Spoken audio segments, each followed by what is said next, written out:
Whoop-de-doop-de-doo-doo-doo. We are back. It is Tuesday. Good time zone, everybody. Welcome back to Horde of Tales on this, well, at least where I am, a little bit rainy, a little bit sunny, just a little bit a mix of all of it. But I am happy because I am not alone, because I am here again with fantastic people. We have already seated available for today. We have Ida and Caro who have come back for another session. Austin will also join us later, still busy running into the teleportation circle to get to our location. It'll be a dramatic entrance. Befitting. Very dramatic. Very fitting for the group. I just hope Austin does not go full into it and leaps off a building for the entrance. That would be a little bit too much, I think. But we'll see. We'll see how he gets here. So we're going to have us a little bit of an adventure. But before we get into the adventure, Ida, Carolyn, how are you doing today? I'm doing great. I feel very fulfilled. It was a very TTRPG packed weekend. I only started playing TTRPGs for like 4 years now. Four. And I had a week where I played, or I was involved in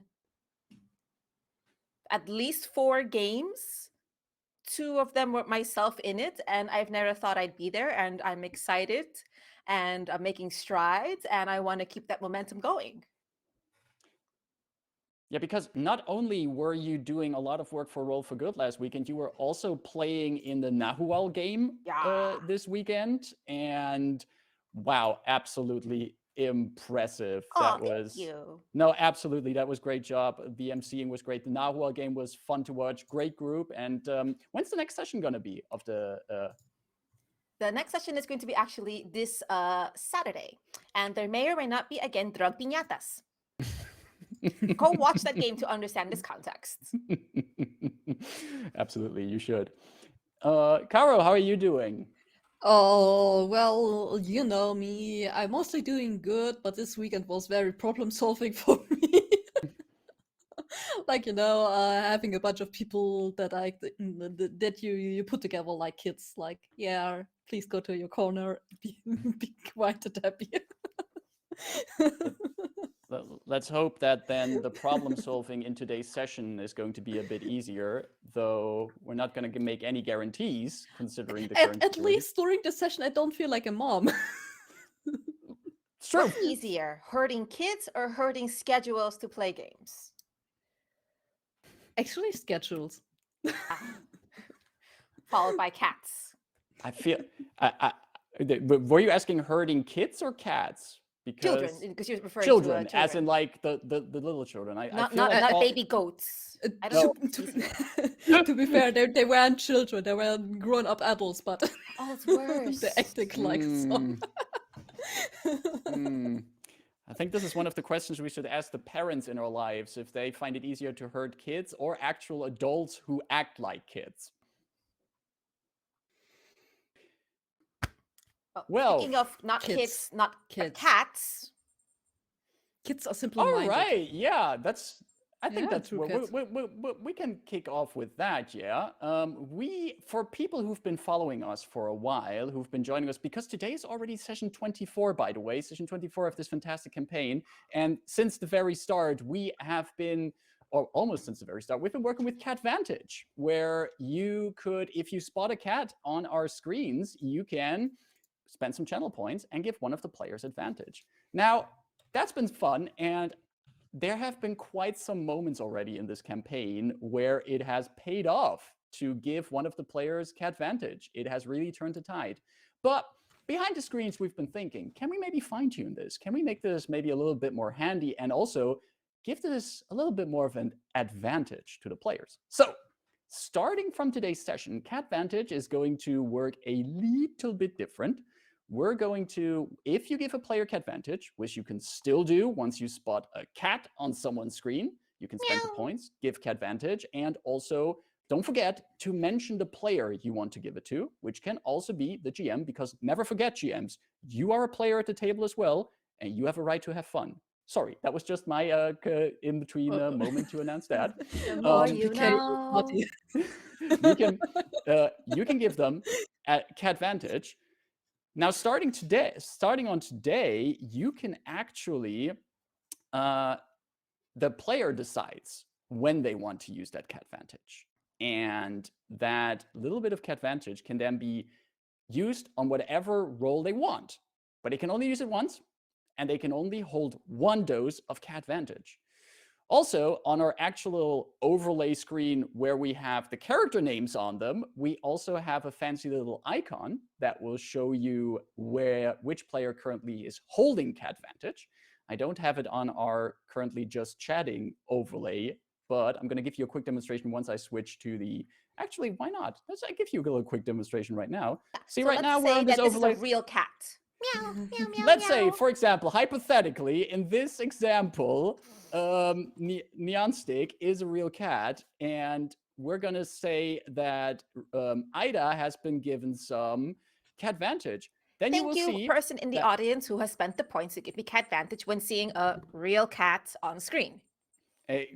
This hypothetical real cat in this case. And if Ida gets it, then bloop, we have a little cat showing up on the screen on her part. And that shows you always which player is currently holding the Catvantage. So keep in mind, every player can only hold one dose of Catvantage at a time. And once Ida would spend it for a dramatically appropriate roll, for example, it can also bloop, vanish, leave her behind, and wait to return at some future point. Wait, it actually moved up and down. It actually pops up and it goes back down. Well, Marcus is a magician. Executed. With that being said, why don't we get into a situation where we can put this to the test and slowly move into our game? But before we start the game, our typical announcements that we have every time before the game. You are here at Horde of Tales, where we play every week on Tuesday. We have our D&D 5th edition campaign, The Convergence Manifesto, a game set in Eberron, where we run the adventures of the Convergence Manifesto adventure series written by acrosseberron.com. If you enjoy these adventures that you see here and you want to run them yourself, go to acrosseberron.com, where you can find all information about them. We are currently getting close to the end of Chapter 3, Rime or Reason. And I think we have seen both of those in the past sessions. Well, maybe more rhyme, less reason, but that's up for discussion. We use as our virtual tabletop of choice, we use Astral VTT. The overlay that you see is made by Caro, who also plays as Delphine, and the character artwork that you see is a co-op between Caro and Serial. Any kind of music that you hear is by Dark Fantasy Studios. And in case I have the player characters enter up in battle against fearsome foes, slimy ooze, or their own brothers, if I have to, the battle map will be made in Dungeon Draft, which is an amazing tool for which you can create your own dungeon battle maps or whatever kind of maps you would like to make. I explained to Catvantage. We have all the announcements. I think everyone's ready. How about we roll the intro and get the show on the road? Be right back.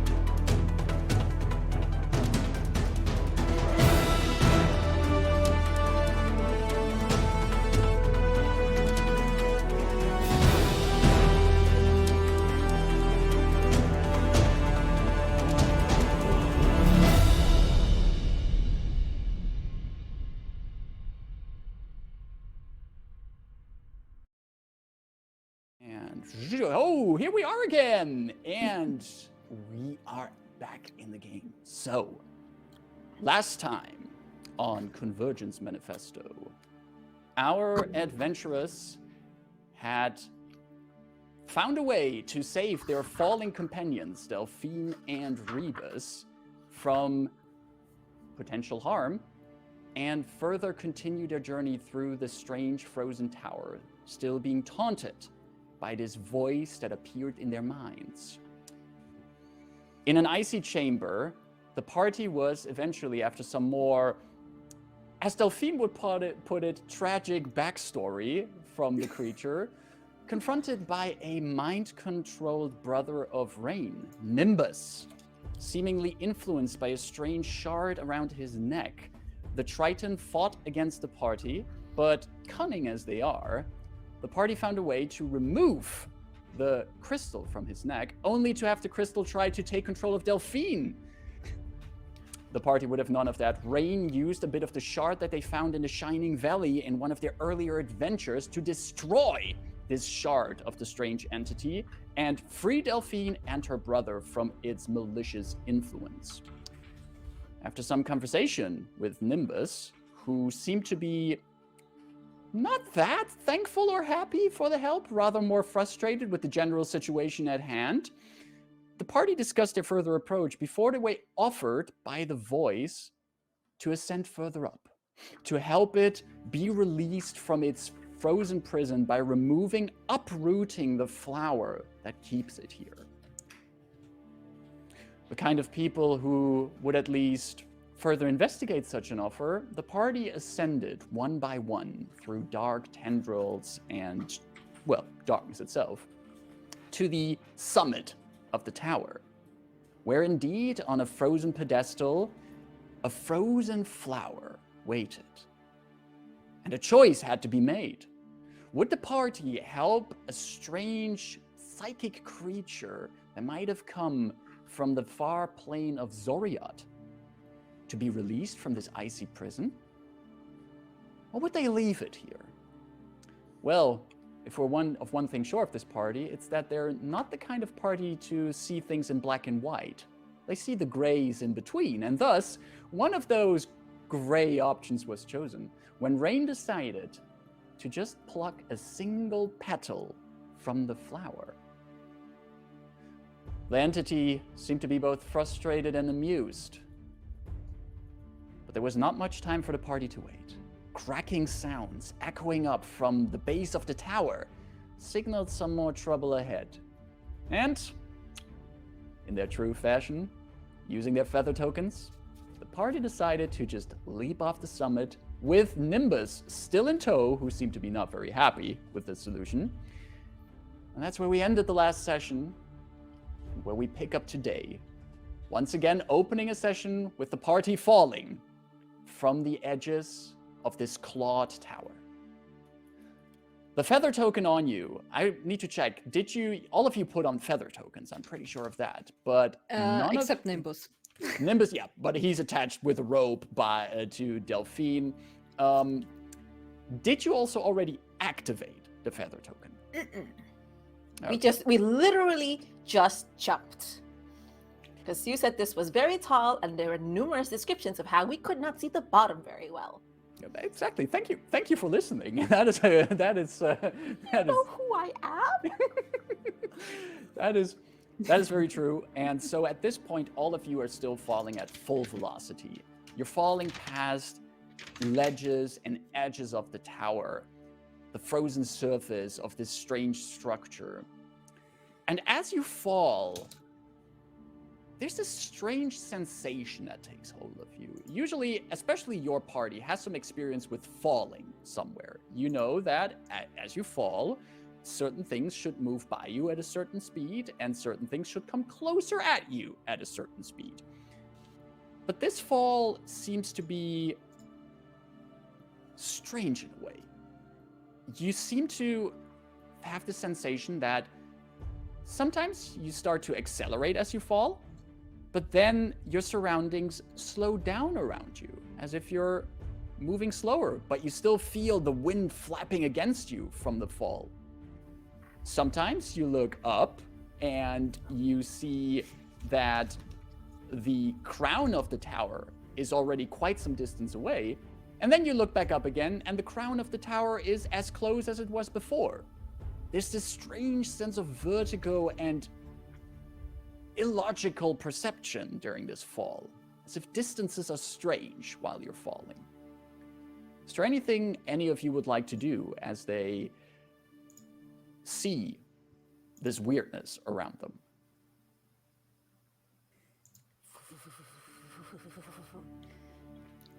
Are we sort of still kind of together-ish, or are there like headwinds that are pulling us apart and making it hard to keep close? You're pretty close to each other. Rayn just kind of gives a bored little smile, like, I've seen this, done that, at everyone as she minds the bottom. And as she's falling, just keeps one hand pointed down in case she needs to deploy a certain spell. Perfect.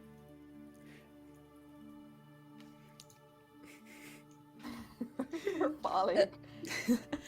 Well, on the fact that we are falling down and Delphine has Rayn's brother on her side, like, trying to keep him kind of close, just making a snarky remark like, yeah, and were you coming here often? He's just looking at you. He was still shouting when you jumped off with him from the top of the tower. And as you make that remark, he just looks at you in confusion while still having a bit of panic on his face from this involuntary fall. As you race down then, you do notice that after some time, it finally looks like you can see the ground. You can see snow and rocks beneath you, the clouds around you, and also a little bit like some of these wisps of mist that move by. So you're getting pretty close, and with your experience with feather tokens, you get the idea that this would be kind of the right moment to maybe tap that feather token to not end up as frozen pancakes. Rayn will telepathically link to Rebus and Dythun and let them know, like, now's a good time. See you down there. You link telepathically also with Rebus, right? One at a time. So Rebus, say that message, move on, look at Dythun. Now's a good time to prop it. See you down there. Disconnect. Cool. As you connect with Rebus, Rayn, can you give me Intelligence, something? No saving throws. No saving throws. We're not yet. We're not there yet. Can you give me an insight check with advantage, because you're kind of an expert of being in other people's mind? That she is. 15 total. 15 total. You shoot out the message to Rebus, and they respond. They respond like quickly, like they look at you, and you see them nod. But as you were briefly in their head to bring that message across, you have that sense that they're not alone in there. As I get that sense, I close the message to not give the impression that I know something's up. And as I give the message to Dythun, I'm like, keep a very close eye on Rebus, will you, Dythun? I'm afraid we may have a stowaway on our hands. And I see Dythun nodding, yeah? Okay. Yes. Okay. And then I telepathically link to Delphine and tell her, the time is coming. Would you like to have some fun before we get to the bottom? What do you imply with fun? Well, with you, myself, and my brother, as we could go to the very bottom and gust all the way back and come back down, taking for a little extra ride. He's already scared shitless, so... Yeah, but he's not dead yet, meaning he can handle more.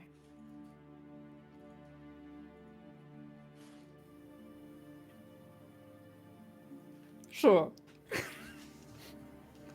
All right. I'll rely on your mark to also fly back up.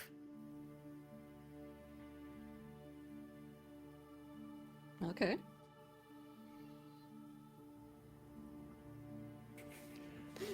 By the way, I don't have gust of wind anymore. Oh, I thought you did. No, I used it to throw the ooze over. Oh, you told me as a player that you still had it when I asked the last session. Oh. No. I have normal gust. I don't have gust of wind anymore. Oh, okay. Gust, Then yeah. then Delphine would tell me like, no, Rain, that's ridiculous. I can't do that. No. I will still do it, but basically pop the feather token a little bit like that. It's basically just at the last point where you can pop it before you will take too much damage. Okay. All right, like really waiting until the last moment to. Yeah, exactly. To scare him a little bit more. Cool. So one by one, you do activate your feather tokens. Your fall. Does a flip when he does it. Perfect. Oh, because you're a cat and you land on your feet. Fair point. You do this little flip indeed as you flow down, and the rest of you also slowly slows down to a safe velocity to land. Delphine, you do wait, and wait, and wait, and you notice that Nimbus is looking at you while he's looking around him, and there's other people slowing their descent. And he just looks at you, and you wait, and at the last possible moment, like, you just quickly tap the badge and slow down the fall, and I have to make a saving throw for Nimbus. Rain would like to dive below, below the two, and aim gust of wind upwards. I'm going to expend the spell. I have to make saving throw with disadvantage. So it's a strong line of wind, 60 feet, 10 feet wide, blast for 1 minute, and strength saving throw or be pushed 15 feet away. So I fly underneath them and whoosh, just to make it more scary. We're off to You a might have great. passed out already. We're off to a great start with these rolls here. So, as you dive under him, Rain, you cast your gust of wind spell, and Nimbus has already. There was this moment of calm on his face when he noticed that Delphine finally turned on the feather token, that the fall was slowing down. And then you, his sister, appear underneath, raise and just gust of wind him in the face as he's like goes back up, and you just hear him go like, Rain! As he's being pushed up before falling down again. Still featherly. Yes, but still. He actually does probably have hair. His hair is all a mess right now. But even after this taunting little stunt, all of you land at the bottom of the tower. And you are not too far away from the door that used to enter the base of the tower. A major difference here at this point is that you can see alongside the edges of this building are cracks and tears that form in the ice. And you can still hear all around you the sound of ice breaking, kind of similar to what it sounds like. I don't know if any of you ever heard what it sounds like when there's like cracking ice in a glacier. When you've like, you just hear this sound in the distance. That's the kind of sound you hear while the wind whips around you. And the door of the entrance is like pulled open, and you see Darian in a long winter coat stepping out, and he's like, he didn't notice the rest of you on the ground there yet. He's just stepping out, looks into the tower, and he just goes like, we have to get out of here. Come on, be swift.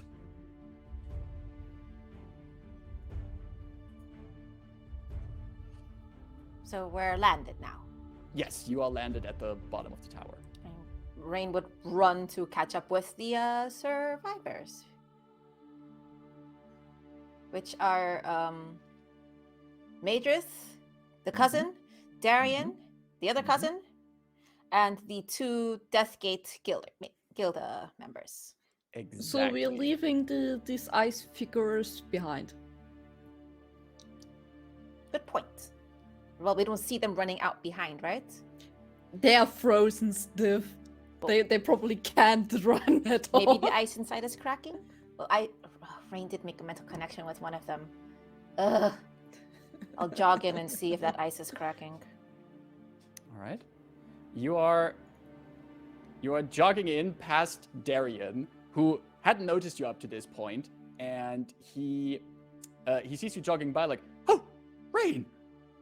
And you just jog by him into the building. Mm-hmm.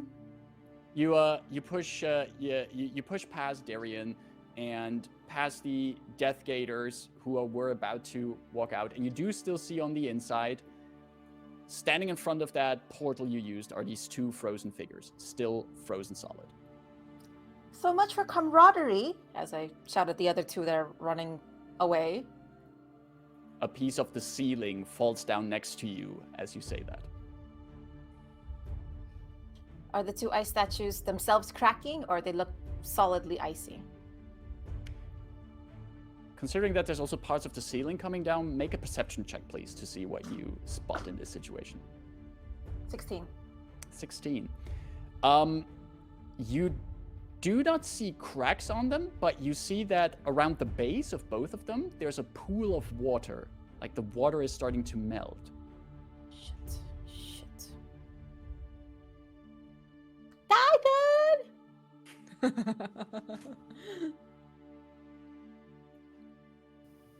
I guess I run inside.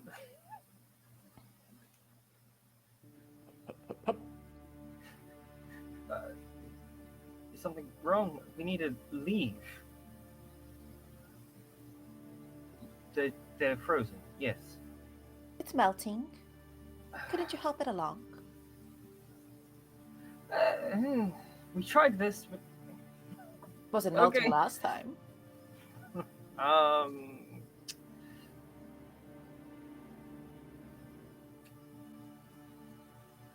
gonna try something first. Can I? Maybe I shouldn't try that first. Ooh, try it. I'm scared to firebolt a person. Oh, they're in ice. Yes, but still. I'm also a little worried to try and just pull the people because I don't want to shatter anything.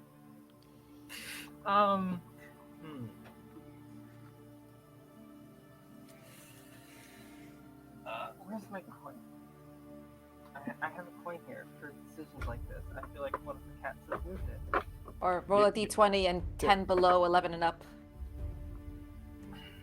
Do you want me to think of a number between 1 and 2? No, I can flip a coin for you. 1.5. Then you just pick 1.5. I got it.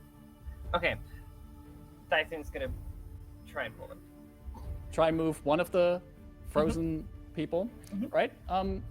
Give me an athletics check, Dythun. Athletics check? Athletics check. If I see him doing this, can I try to push the opposite direction of his pull? Oh, he already rolled. Basically, you stand like you go on one side and you push where Dythun is pulling. Yeah, sure. Do it with advantage, Dythun. Okay, I already rolled one, so I'll roll a second one. Yeah, I didn't see that Roll by the the time second I one. said. It's a little bit better. What's the 12. total? 12. With the assistance Still of better than Rayn, the first one. you succeed in getting one of these statues slightly off the ground, and you kind of lean it against you, and you carefully start like pulling it. It's too heavy to just lift up. You need to like pull it out of this room, which still leaves the other statue that's in here.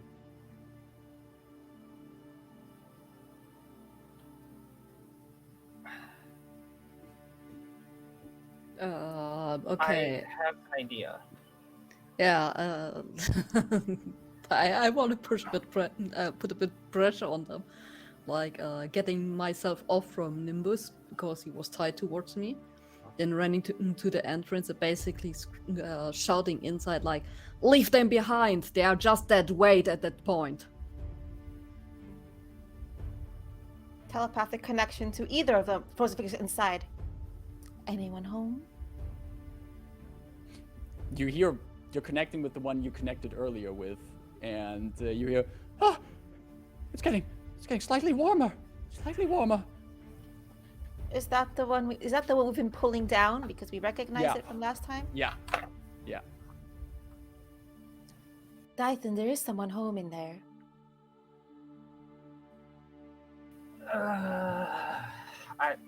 Why am I a decent person?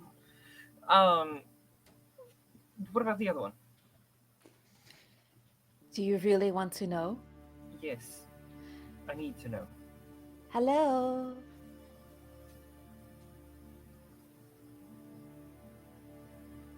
There's unfortunately no connection in the other one. No one's home there. Great. Just like starts pulling harder on the one we already have loose then. Don't worry, Dythun. I am also not a good person. And both of you continue pulling and pushing this thing out, while Rayn and Dythun are busy with that. Delphine, you're on the outside, right? Mm-hmm. Right.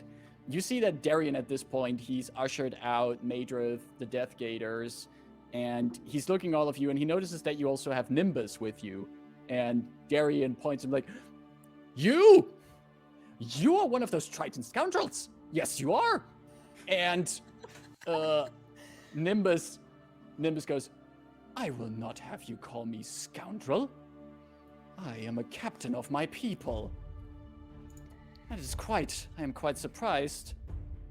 A skinny fellow like you is still alive. I am lanky, not skinny.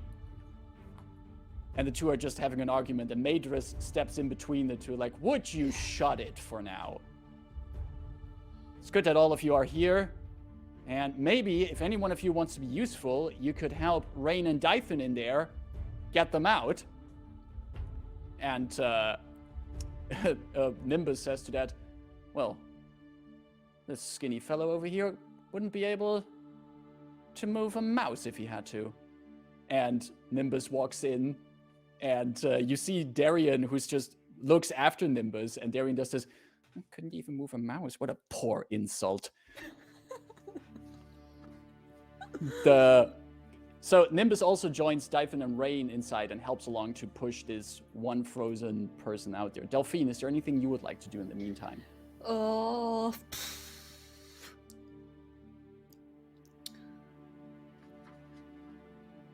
Well, I will basically make sure that the rest of the group is getting a good distance towards the tower, because we don't know if it will fall inside or towards the side or anywhere. Mm-hmm. So also because I need to make sure that my own person is away in time, because half movement. Yeah, making sure that you kind of measure what way the danger would be for the party, and making sure you're also as far away as possible from it for the head start you might need. Yeah, exactly. Right. So, well, so far, as sorry as I am that I can't help them, but they made themselves the problem. You do notice that while there are these cracks and tears appearing in the tower, there's only small pieces that fall off of the tower. You just see smaller shards that fall around in the vicinity of the entrance. But so far, it seems to the tower seems to be. There certainly seems to be damage coming to it, but there still seems to be a bit of time to get away from it. And so far, it's looking like the outside pieces of the tower are coming off, like the spikes and jagged edges of it are crumbling off, and it's not falling into itself, but more like things on the outside crash down on the outside. Okay. While you do that and already get yourself a little bit of distance, Rayn, Dythun, with the help of Nimbus, you can drag out the frozen person from the tower over the threshold, and you're all outside now. What is the game plan here? First, I'm asking Matrith and Darian about this time difference. When did Darian arrive at the place? And how long Matrith said he is gone? Or he was gone? As you ask that question, Darian just goes like, what a simple question this is. We have not been here for more than a day. And Major says, that's impossible. And I mentioned that to you before. You've been gone longer. You must have been gone for at least a week. And Darian says, that's impossible. The sun has hardly, and he looks around through the sky. The sun has hardly moved. Huh. That's what I thought. We're in a different time. We're in the time on this island moves differently than outside of it. How long have we been here now? Madrith says, well, we haven't been here for more than a few hours. We landed at the beach. We had the fight with the Remoras. We camped a little bit to regain our energies, and then we got here. At least it doesn't feel more than a few hours. Dythun overhears all this. It's just like, oh, if the time moves differently, we have plenty of time. Not for the airship. No, but yeah. So everyone who could bring it back is on this island right now. So but if the time is different, then we have plenty of time, right? If it's moving slower than it's on the outside, then the airship might be close to basically losing the energy on the outside.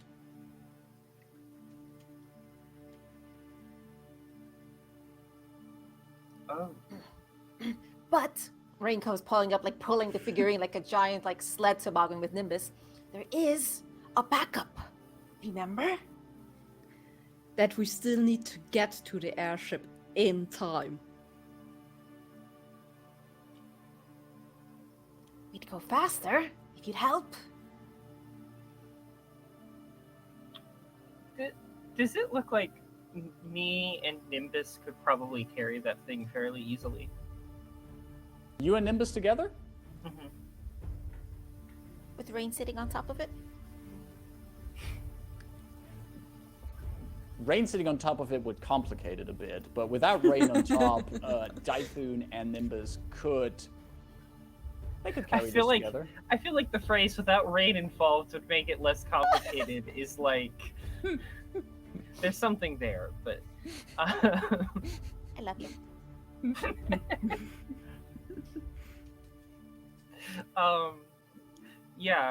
Dythun will just try to take it over from Rain and carry it with Nimbus. Perfect. Yeah, between the two of you, you can actually also... I'd say Nimbus is about a similar size to you, unless Rain, you wanted Nimbus to be fairly small. I would imagine him as a quite tall fellow. He's over a head taller than he is, and he's much wider shouldered and right. More built because of his occupation. Yeah, kind of like a swimmer's body, right? Like Phelps kind of body. Exactly. The scaly version of Michael Phelps, yeah. Yeah. And Michael Flaps, exactly. And both of you together lift up this frozen statue and you start moving, which is at pretty much the right time because you hear louder cracking noises behind you as you move away from the tower. And I assume you want to head towards the remnants of the clear blue sky. We need to actually. We need the dragon shard. We need also... I'm not mentioning the person that is still there covering themselves. Dythun will, if it comes up, the survivor. But I have a very important question. Hendrik, yes. Is Dythun in the back or the front? Do you want him to be in the back or front? I don't know. Let's say he's in the. Yeah. So, yeah. I don't know. Like, you know where you're going more than Nimbus would. Yeah, okay, that makes sense. The question is, do you watch his ass, or do you That's what do you have your ass watched? That's what I'm trying, legitimately what I'm trying to figure out here.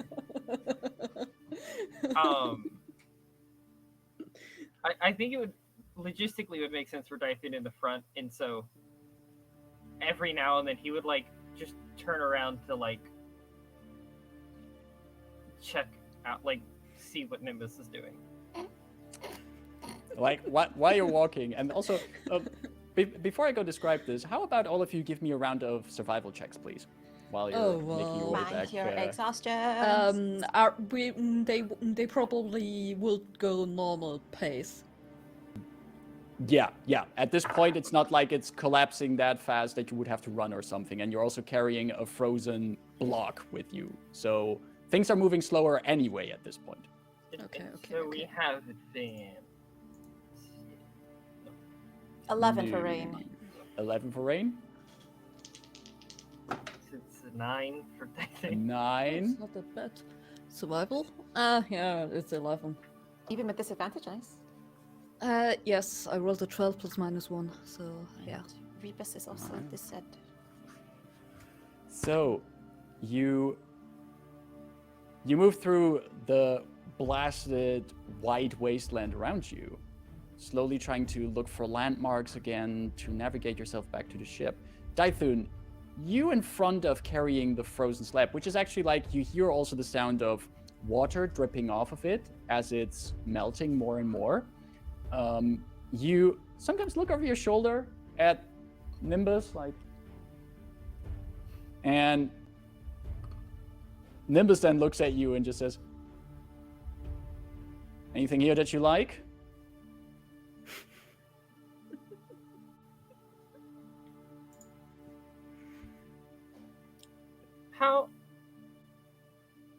What you said, like, about the same height, right?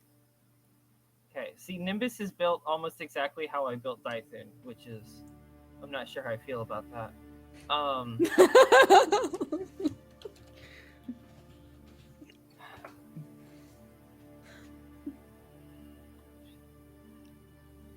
I think he just, like, looks over and just smiles and just, like, what about you?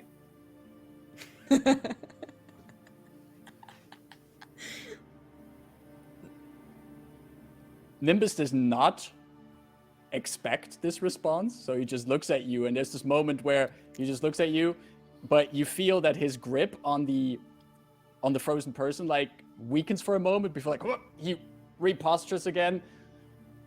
We might want to first focus on getting this frozen individual to safety. Just keep your eyes on me. I'll show you where we're going. It just turns back ahead and keeps going. But then probably gets us lost, but you know.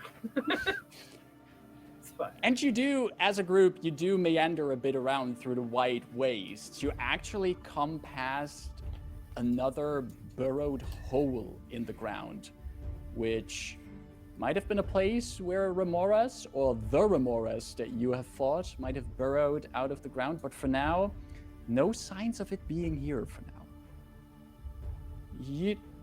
Your guts tell you that it takes you maybe about another hour before you see in the mist ahead of you the outlines of the wreckage of the clear blue sky.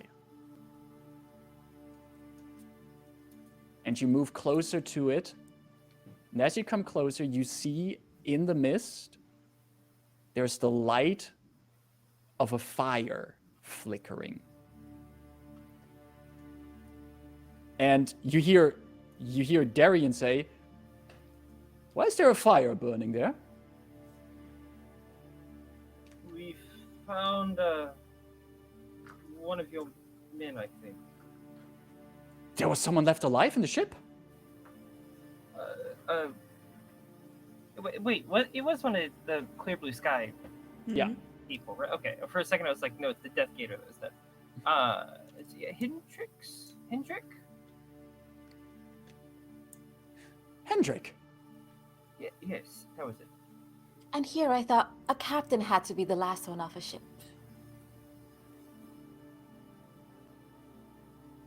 Well, we searched the ship. We sweeped it for remaining survivors. There were no signs of anyone still alive. We were freezing. I mean, they weren't shouting for help when you were there. Who are you trying to convince? Myself or yourself? I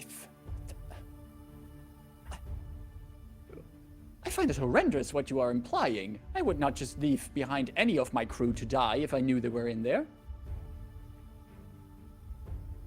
And if Hendrik is still alive, I do certainly owe him this promotion now. And what about, and I point at the frozen figure that was also left behind. The tower was collapsing, Darian says as he just wanders off away from you.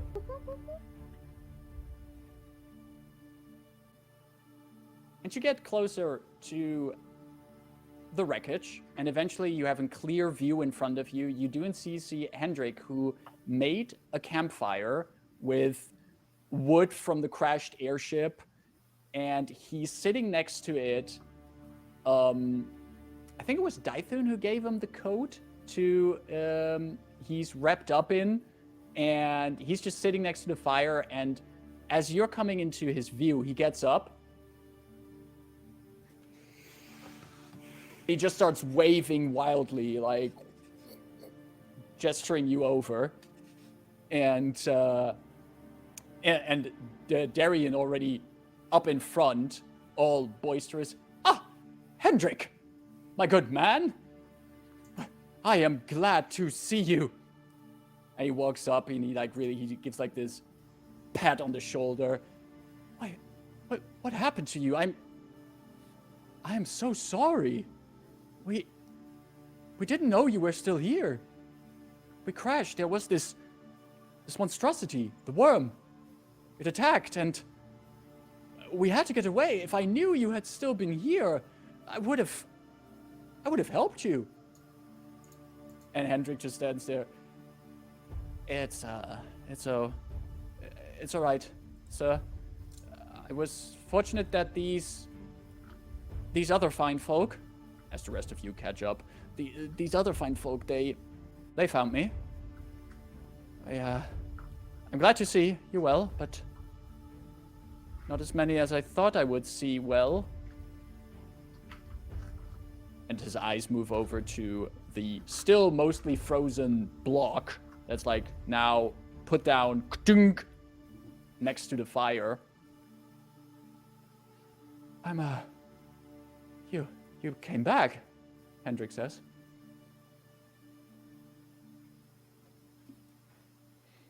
We said we'd be back. Do you not have faith? I think I should have more of that, yes. Adrith comes up. So, am I right to understand then that we're going to take my brother's Khyber Dragon shard? I'm already moving past them inside the ship to get it. Something about wreckage rights or something. I think we're all at a point where we don't care about the formalities of this. I'm more wondering about the matter of transportation. The Dragon Shard is not that large, but it still weighs quite a bit. She looks over at Dythun and Nimbus. But then again, we do have some here who seem to have the strength to carry.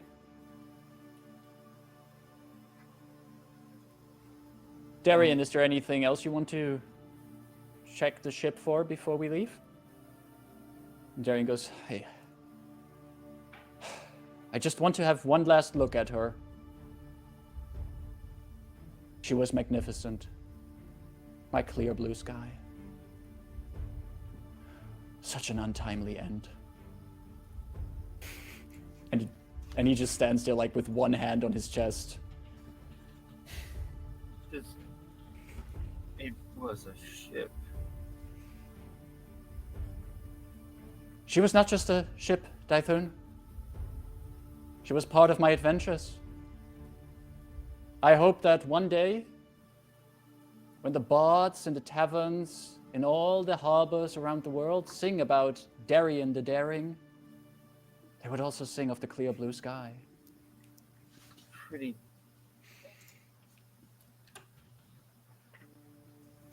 He just walks away. I'll go help with the crystal. Yes, please, go. Take the heart of the clear blue sky. All right, so Dythun, you go help Delphine, who's already in the wreckage on the way to the engine room to get the Khyber shard out of there. While you're still here at the camp, is there anything else would like to do? Rayn, is there anything you would like to do while you wait for this pillaging and plundering? If everyone's kind of seated, she's going to just keep an eye on Rebus. See that Rebus is actually, at the meantime, I quickly walked up to Hendrik, has a quick conversation with him to check if he's okay, if he needs help with anything. And Hendrik is just in this conversation, observing Rebus, just observing them. You get the sense that, well, they act in their usual helpful behavior, trying to make sure that everyone is okay. You just eagle eyes on Rebus, staying close enough to listen, to hear if something sounds off. There's nothing that sounds off weird yet.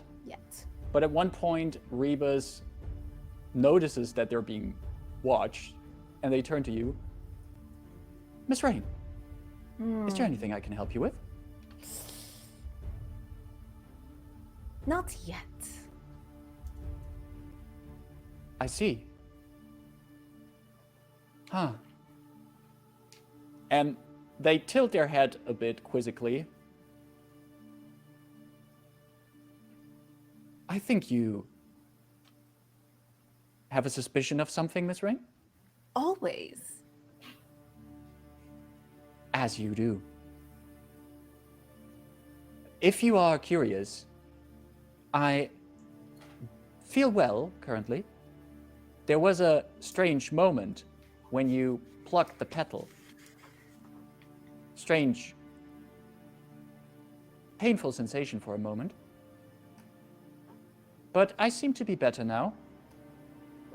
I would be more than better if we would leave this place. The voice, whatever it is that inhabits here, it has a strange infatuation with me. You are, someone worthy of infatuation. Oh, I'm not sure of that, Miss Rayn. That is not what I was trying to say. I was just assessing the situation. Well, I guess we can try to defrost this other fellow. Rather happy to drag along everywhere. I would suggest, since Hendrik made a very great fire here already, that we maybe make some torches and bring them closer to the ice block. Grand. Your help would be very much appreciated. Oh, like that. Well, fine. Well, we can also ask your brother. Nimbus! Nimbus was just at the other end of the of this little campsite, and he comes over. What is it, sister? We need torches. Unless you want to keep dragging the popsicled individual there.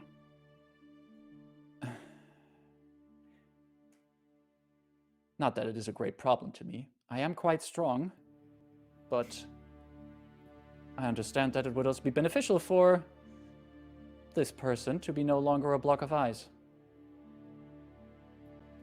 Hey, Darian. And Darien, who's he's standing there, still looking wistfully at the wreckage. I wonder if you can make torches faster than my brother here. Darien, his expression shifts. He turns towards you. I'll have you know, when I was still a teenager, I was member of the Stormhome Scout Brigade, and I have earned Oh, look, he already multiple- made one. He would be a boy scout. Impossible! And he moves over to the campfire and starts to make his own torches. Meanwhile, Delphine and Dythun, you are inside the wreckage. And Delphine, you arrive back in the engine. You had scouted earlier to make sure that the dragon shard was still fine, and it is still there in its container.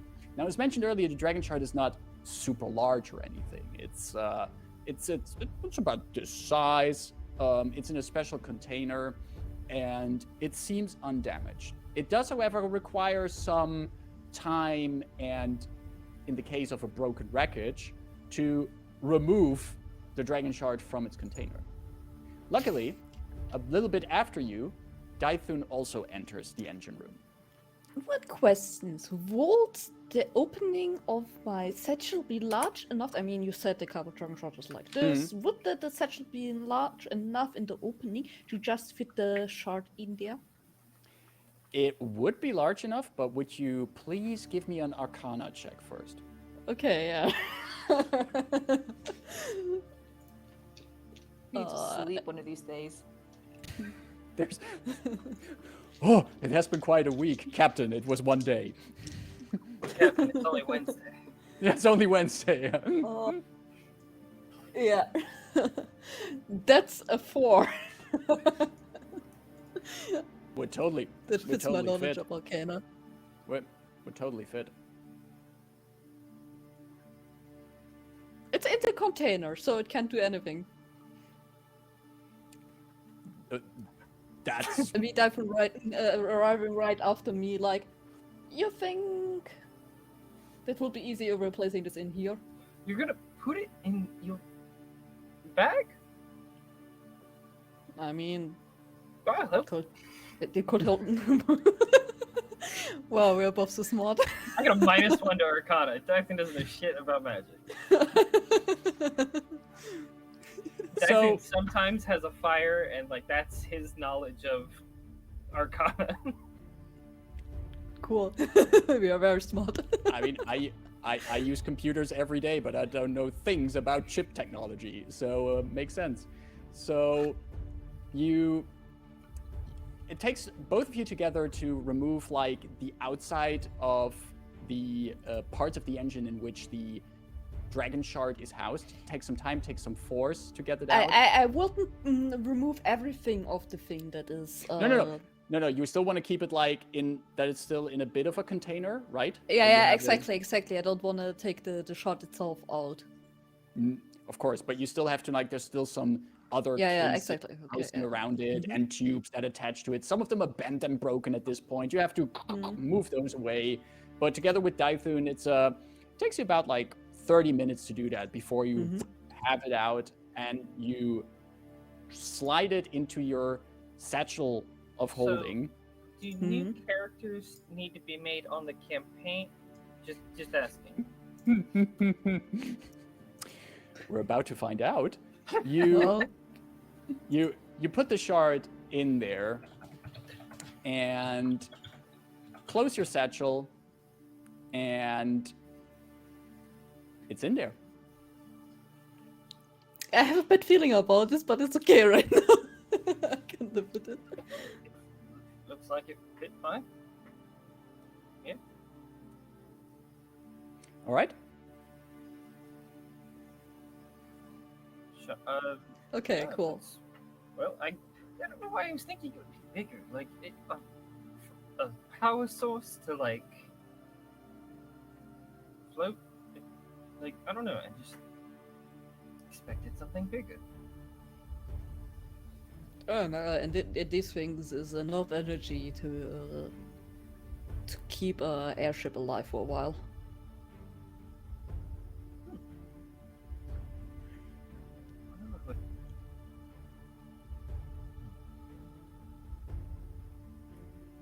I'm happy Not to going to beat mention up this. to one of these things.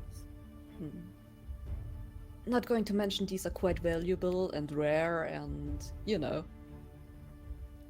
Selling off one of them would make you a fortune. So what you're saying is if we make it back to Major's airship and everything's fine and intact, we're going to install this one.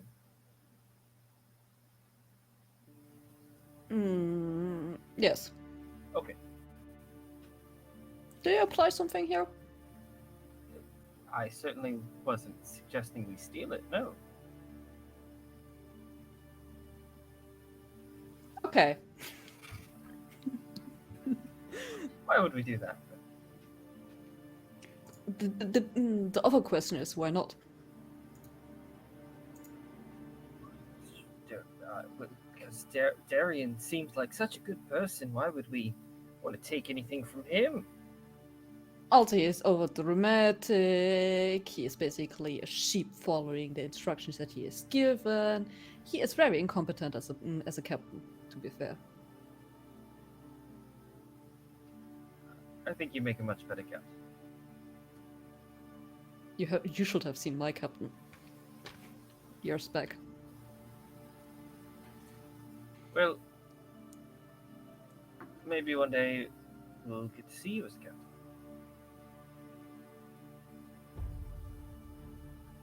Bigger airship than this one.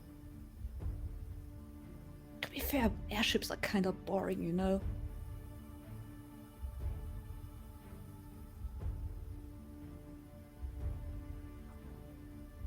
What's stopping an airship from just like floating on the water? Does that all work? Why couldn't you just have like both?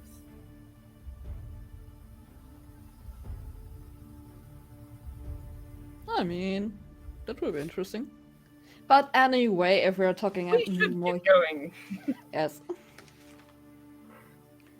With the Khyber Dragon shard in your possession, you make your way out through the rubbish and come back outside, where in the meantime, Rayn, Nimbus and Darian have made some torches. Rebus is also holding some of them. You made sure that the frozen block of a person is put closer to the fire, and the defrosting process has been going pretty well at this point.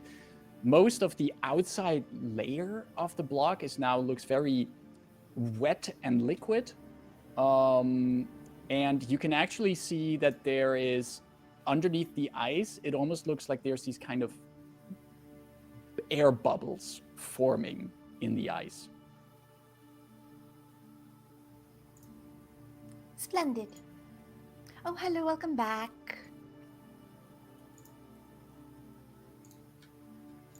If I see Delphine and Dythun coming in, Yes. we're having a barbecue. That's an odd way to put that. I've never had a barbecue, actually. I hear much talk about them. Hard to have one underneath the seas. Normally, something's being like cooked and eaten. We're not eating this person, right? I have no intent of eating a surface dweller, Nimbus says. So, like, pescatarian diet or...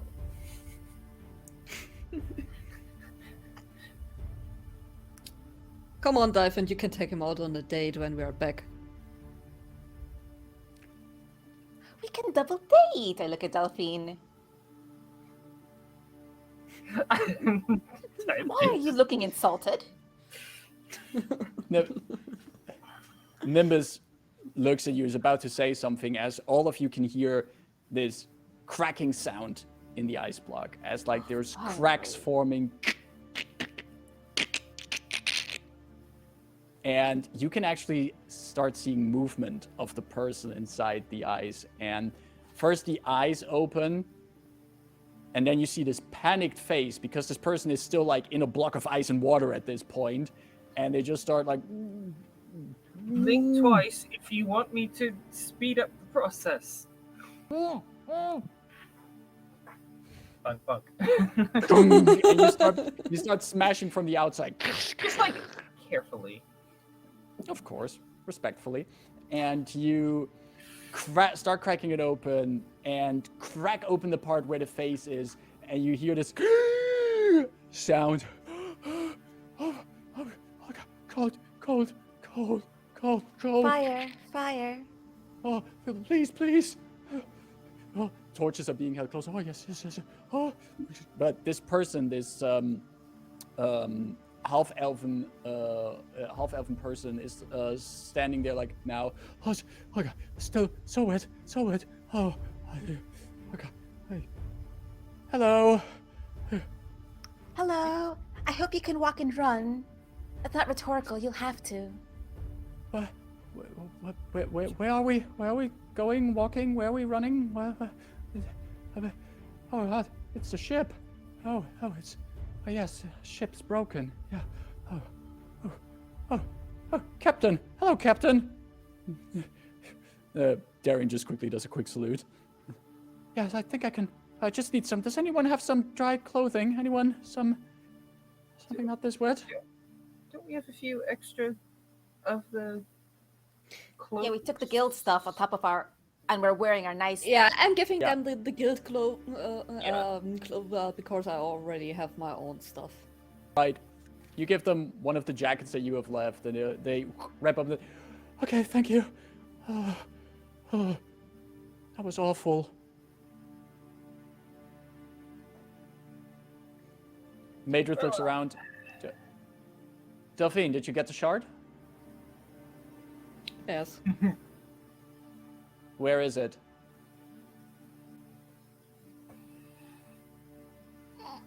Safety?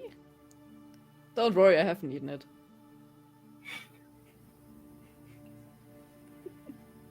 Is it somewhere underneath your cloak? Yes. Would you mind showing it to me so I can double check that you removed it correctly? So you're not trusting me that I'm able to remove a dragon shard from an airship? And she puts her hands on her hips as you say that, and she does this twist with the sigh, like. Okay, I'm not having this. I have removed many things in my life. I certainly think you did so. Yeah. I just want to make sure it's safe, but if you say that I can trust you, I will not badger on anymore. We ready to?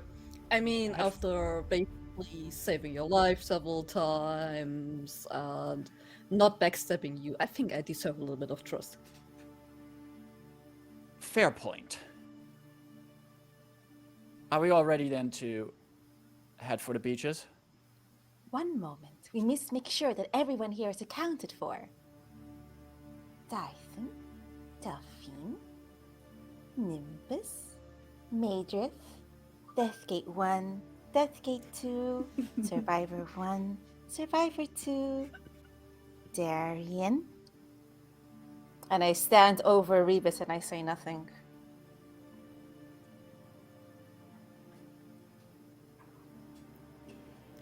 You just stand over Rebus? Mm-hmm. Miss Rayn? What? Dythun, Nimbus, can you come over here, please?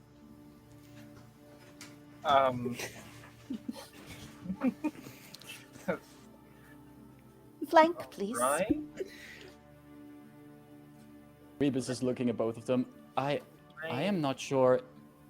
What, Arm in Miss arm, Rayn? come on. What?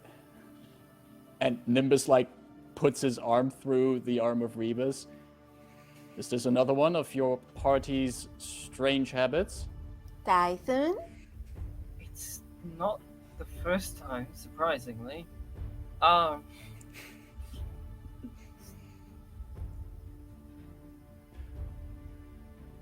I still do not know why this is necessary. Rebus, excuse me. And I put my hands on his faceplate. I getting close to the shattered front. And I say nice and loud, get out.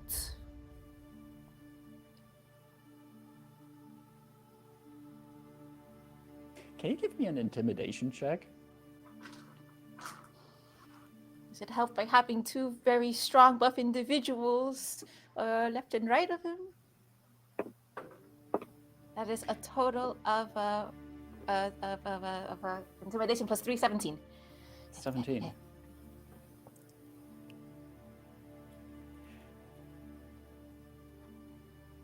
The color of Reba's face lamp flickers briefly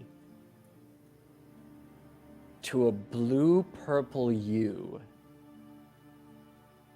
and then returns to Reba's regular color.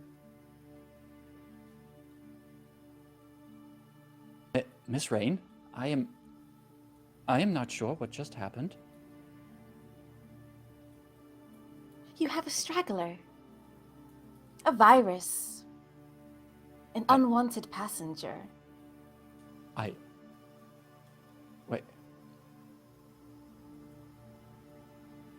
Wait, do you believe that this entity is holding on to me? At least a piece of them, but yes.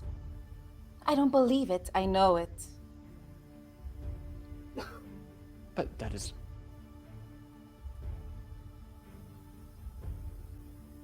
That might be dangerous.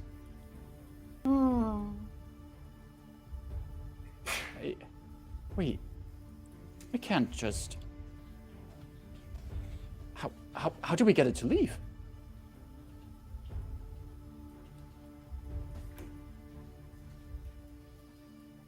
Suggestions, anyone?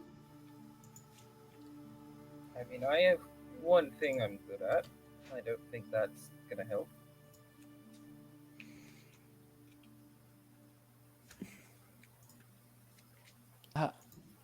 Miss Rayn, I have to say, I do not feel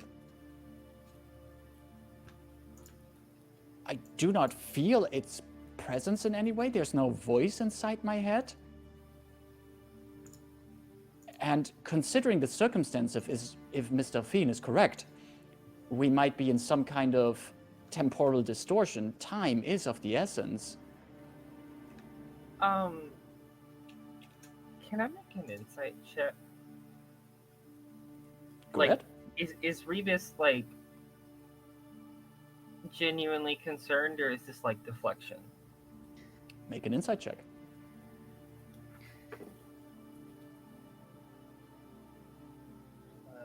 18. You've been traveling with Rebus for a while now. This seems like honest concern from Rebus. One question. Rebus has one of these calming crystals in them. Mm-hmm. Will that change anything with the entity that is somewhat possessing him? I mean, I don't know. Rayn is the only one who knows, so... If you bring that up, Rayn would, Yeah, that was gonna be my next thing, too. Because... Dythun saw Rayn use one of the other crystals before, right? Yeah.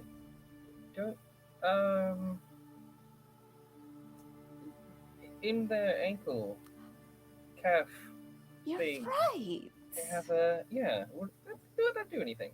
I recommend you tighten your grasp. Rebus, do I have your consent? In the interest of, expediency for these valid concerns you raise. If you think this is necessary, I just think that maybe should I ever enter a situation where I'm again in a rage that I cannot leave, this might be a resource that would also be necessary. We'll cross that bridge when we come to it, but right now we're at a bit of a precipice. Nimbus, Dythun, hold on tight. I'll go down to behind Rebus's calf, wherever they had their nick, because we all saw this happen. Mm-hmm. I will pull out said little sliver. D8. Mm-hmm. I come back up to the front. Hold the faceplate. Get out. You hold up the remaining piece of the crystal that was imbued with power from the plane of Irion, and as you hold it closer to the broken faceplate, the light shifts again to this purple-blue hue, but stays in that color. And then as you hold the crystal closer, you can actually see that it's pulverizing, and the motes of it draw closer to the face lamp, sink into it. And where these motes of crystal hit, you see that the purple-blue is replaced again by Rebus's regular color, as it seems that it's actually sinking into Rebus. Before you know it, there's nothing left of that crystal between your fingers. If I telepathically connect, you said earlier I sensed that there was someone else in there. Do I have that same sensation?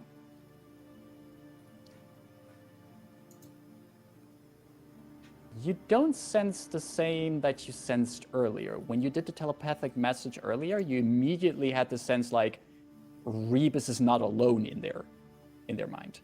You don't sense that now. It seems like all the times before when you connected with Rebus.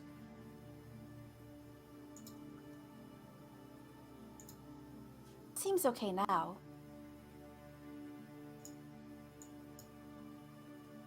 Maybe, Miss Rayn, if we want to be absolutely sure, once we are in safety, we might want to do some more thorough checks on it. That's a good idea. Thank you for being so cooperative. And if you're in a situation where your rage is up, where your energy, your enthusiasm is a bit untempered, I'll do my best to deal with that. The first punch is on me. I would rather not come into that situation. We're all in agreement, and Rebus is here. We're all complete. We can go back. There's a bit of murmur from the Death Gators and the survivors, like, okay. And Darren goes, well, onwards to safety. Maybe we should rush a little bit.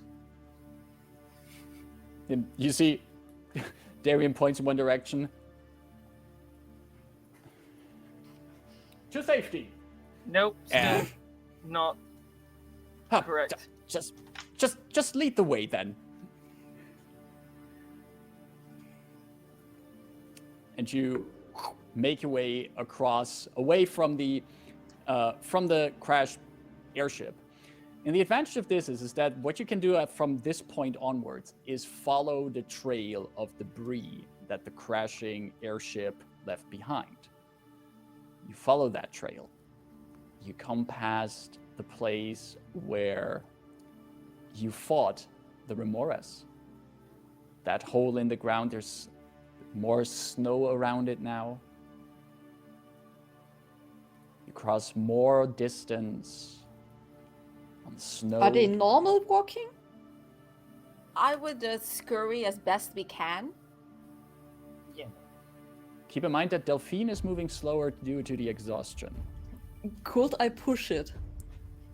Could Do you we wanna- push Delphine? Well, Delphine, oh. You want to try to like put more effort into it to move faster? yeah, exactly. Basically, pushing the exhaustion in exchange for basically in the end more exhaustion, since I tried to get more energy out of it than the old body can actually muster. Okay. The way I would do it then, what you would basically do in rule terms, is Delphine, you would, to keep up with the rest of the party, you would basically be using the dash action consistently to try to keep up with the party, which on these distances in this environment can, of course, be exhausting. So you can keep up with the party can keep moving at a good pace, but at a certain point, I'm going to increase your exhaustion by 1, and I'm also going to ask you to make a Constitution saving throw, and if you fail that, I'm going to increase the exhaustion by another 1, so you get a total of 2 exhaustion. Okay. It's okay. It's okay. What's Dythun. exhaustion 3 do? Can I tell Delphine is like pushing herself? Oh yeah, you can absolutely see that. Yeah. And we're not carrying that frozen person anymore. That's they're thawed out. We're good.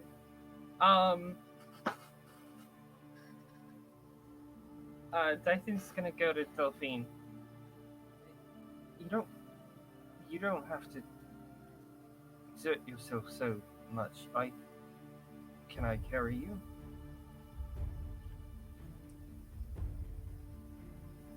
As kind as this offer is, no way. No one is going to carry me around. I'm not gonna have you pass out on us. It was Don't worry, I'm not passing out yet. If you start looking at all worse, I'm picking you up.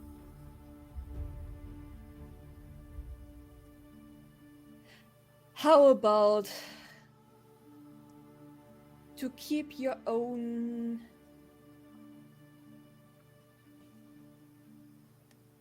Well, let's say, how about we are coming to an agreement when I feel like I can't go anymore, you can gladly take me, but for now I'm good. And when another remorse shows up and you're at your limit, then what?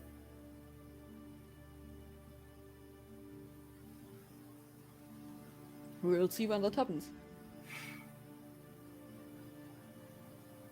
Alright. Don't pass out. Don't worry about me.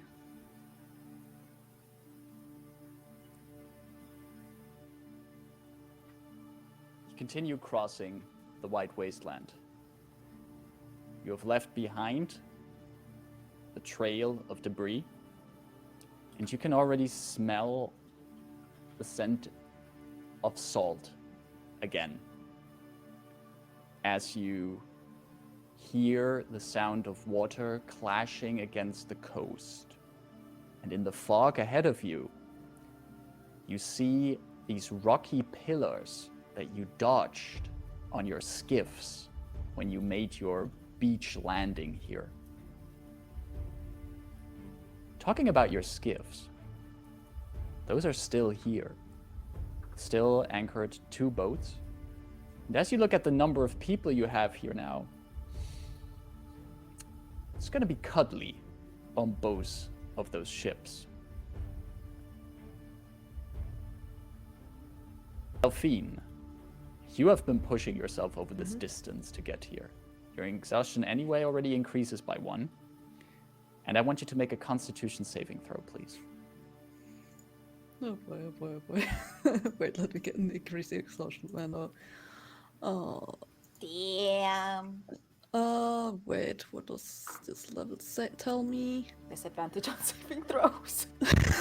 Cool. You know, Constitution is my strength. Do I want to carry her? It's a solid 6. You buckle at your knees. You have a hard time remaining standing, and you increase your exhaustion by another point.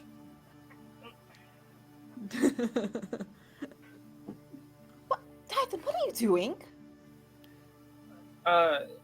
Moving us along. Her to me. I can still move, you know. I just have half hit points now. I can still move. I'm aware. Dythun is concerned. Maybe we should let someone else drive the skiff this time. Sit back, catch your breath. No worries, Darien offers. I am capable of maneuvering one of these vessels. Anyone? You'd say else? that. Madrith is. Madrith is Yeah, already me preparing. too. Madrith is preparing the skiffs, and she hears Darien say that.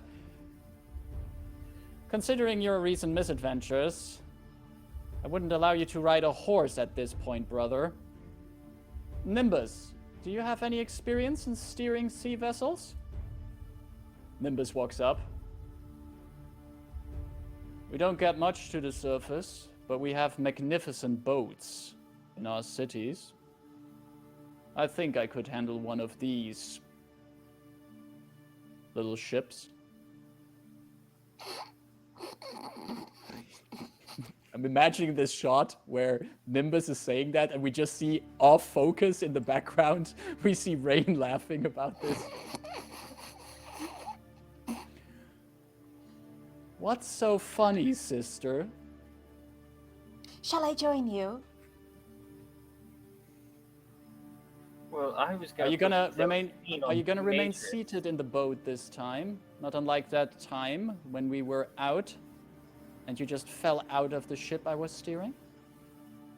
I can stay seated just fine, provided that we don't capsize. I wouldn't have not have capsized if you would have just kept your Penis. buttocks. In his head. Penis. Penis. Straight face, Marcus. Straight face. We are mature adults.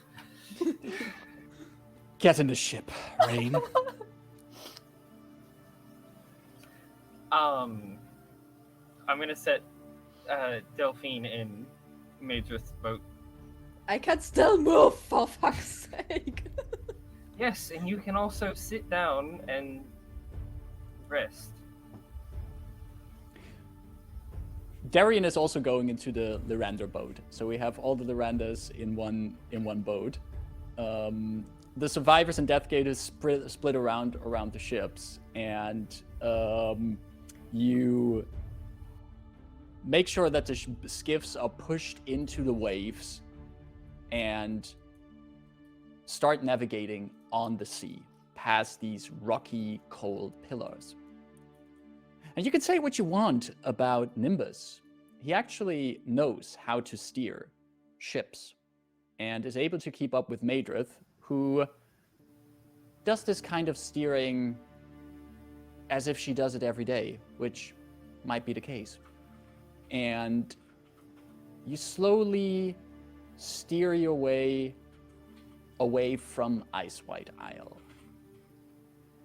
closer to where hopefully there's still an airship for you. But if that's still the case, we're gonna find out after a break for today. And we are going to take our typical 10-minute break here before we continue. So sit tight, refill your cups, pet your pets, take your meds, stretch your legs, and we'll be back in 10 minutes. So hope to see you in 10, and see you soon. Yeah.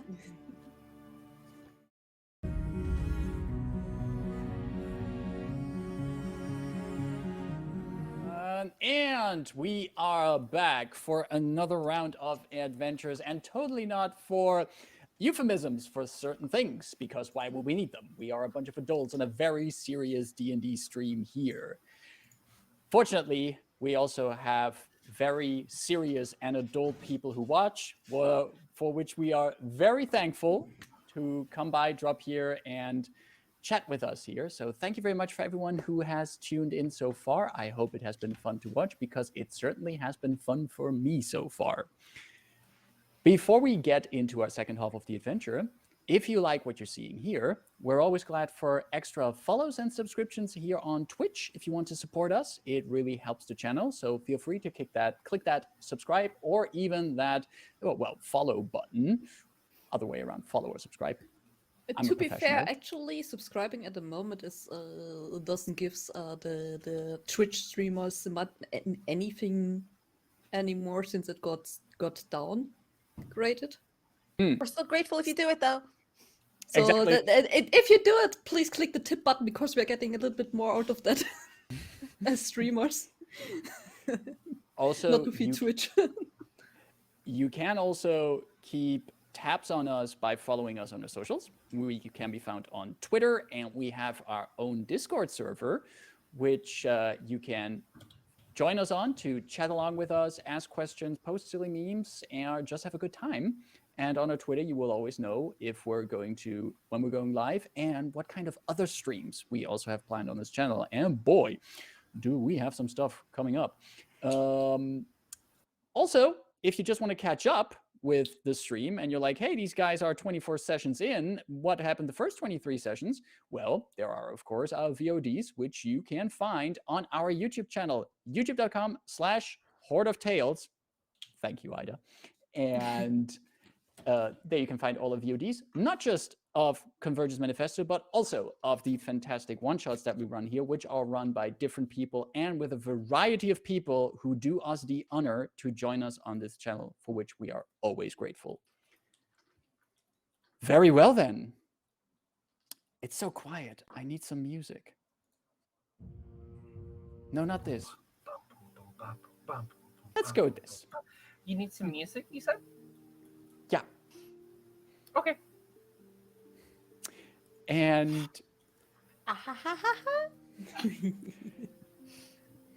thank you, Austin. Your boats make their way across the sea and the waves, past the pillars, this time not having a race between two Lyranders who are trying to show each other that they are the better captain. The sea itself is fairly calm at this point, but the weather is still gray, clouds looming over your head, and the water bashes against the outside of the ships. You can almost hear this rhythmic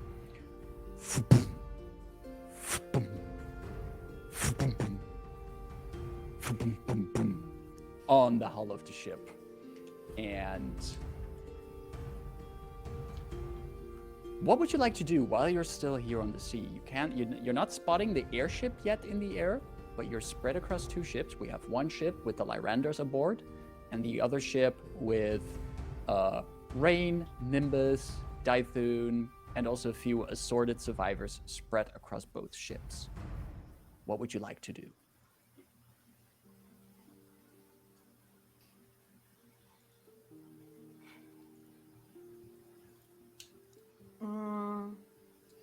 I guess while we're on the skiff, so where the Rayn is going to go to the edge of the skiff, excuse me, come through, and both hands on this side of the skiff, half torso out, and head into the icy water to see if there be any fishies about. Very well. You put your face into the icy water, and you look around, and there's this moray swimming by. Hey you. Psst, psst, psst. Come here often?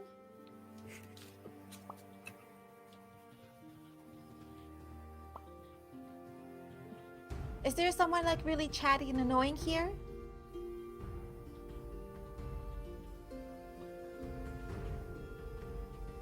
You see the moray looking at you, mouth open. And it just looks at you.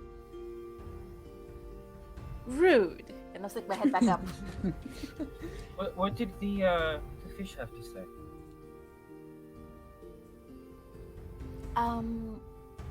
There will be a bountiful harvest next season. Good to know. Nimbus says to that while steering the skiff, well, fish don't talk about harvest. What do they talk about with you? When I speak properly to them, they let me know what kind of dangers lurk ahead. And sometimes we just have a nice chat. A nice chat with the fishies, he says, Dythun. Especially the starfish, are very nice to talk to. Noted. What They seem mostly... Starfish. The starfish are full of gossip.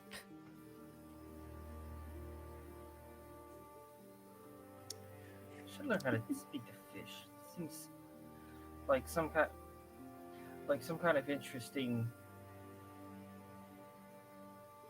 thing you both do. When you live in the ocean, you start to get a certain rapport with its inhabitants. I hear that surface dwellers speak with their beasts of burden and their pets and other creatures.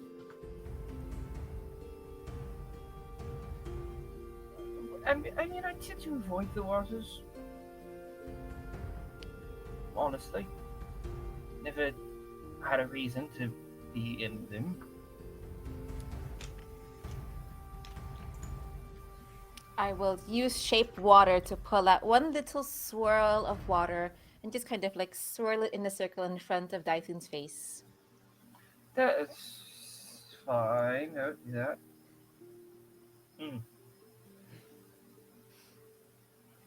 What? Huh. Are you afraid of the water? Not at all. I just am a little not used to boats. It's gonna tickle his ear, his tall please ear. stop.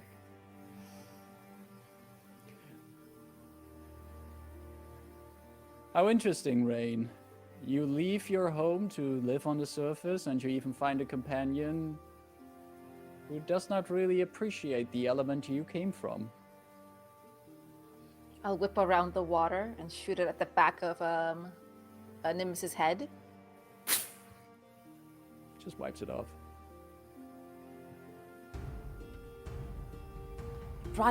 It broadens one's horizons. It allows in ingenuity, fresh perspectives, a bit more openness to other alternatives. And what alternatives would that be? What have you learned on the surface so far? Well, if you would come to visit me once in a while, you'd find out. You know I have my duties. Well, if we ever find that blasted airship, we might make some time. I mean, assuming we can drop you off at a more opportune place, that will save you much travel.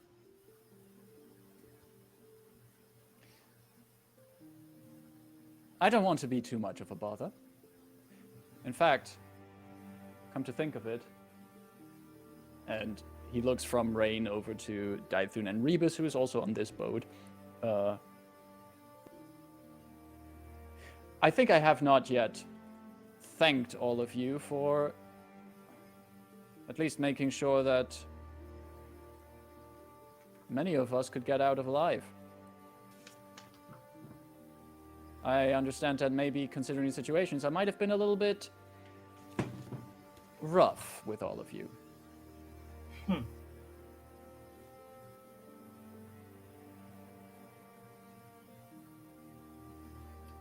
Nothing I couldn't handle.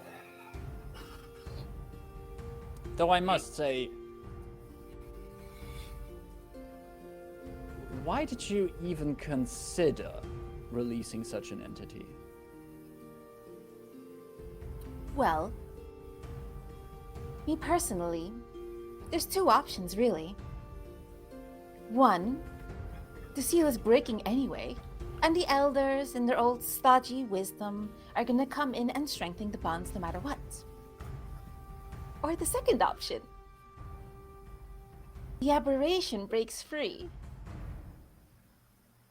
and I'll have an opportunity to deal with it in person. You know, instead of just locking it away and hiding like our people have done. Like our people have done indeed.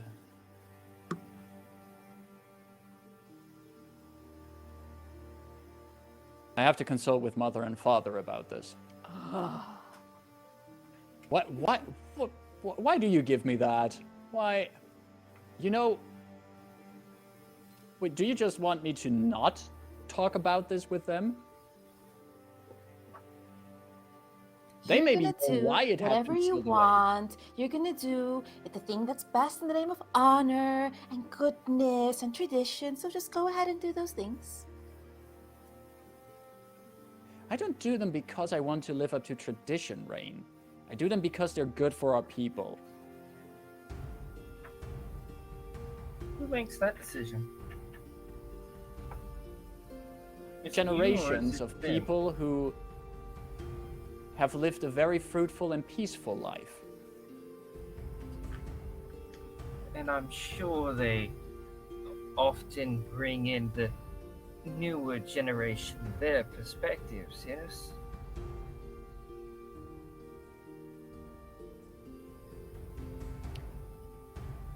Peaceful is often synonymous with stagnant, in my opinion.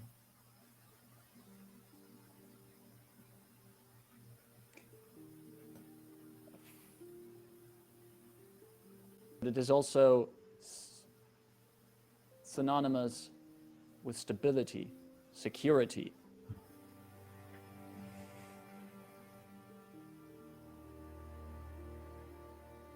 I will not bore you with my view on this matter.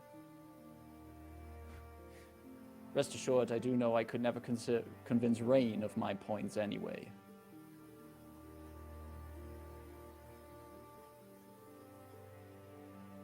I would not mind a little bit of a lift on what flying vessel you might have. Just a little bit further out into the Thundersea. It is quite grand. I do believe Maedrith kept this thing that the surface dwellers call cheese. You might like it very much. It is a very fascinating food substance. It is quite salty and delicious. I have read in our tomes about this surface-dwelling food. Tell me, Rayn, does it truly smell so strong as the books describe it? Apparently, if it smells strong enough to make others sick, it is considered a delicacy.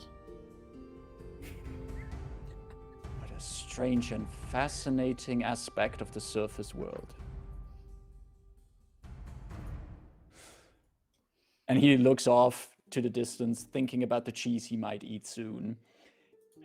Delphine, you are on the other ship with your cousins, and you are very exhausted, to say the least. Maedrith is currently steering the ship, but she sometimes looks over her shoulder at you and at Darian, who is like seated on one of the benches. He's in conversation with some of the survivors that you brought in here as well. And what do you do at this point on this skiff? Well, basically trying to not fall asleep because this exhaustion is quite taking a toll. So also like pushing on for some time just to get to keep up with the pace of the others is a lot. Yeah, exactly. Would you say that you maybe realize how many things have occurred in such a short time frame, basically? Yeah, and to be fair, I don't need to worry since I know that Maedrith is quite capable of handling such a skiff. So... Absolutely. As you're sometimes like slowly drifting off to sleep, at one point you hear Maedrith say, "They're quite something." What? What did you say? Your companions. Rayn, Dythun, Rebus.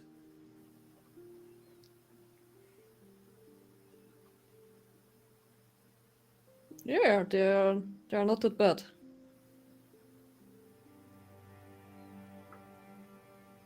Should consider yourself lucky in such company. Mind you, I would not take them to any kind of formal balls or family occasions.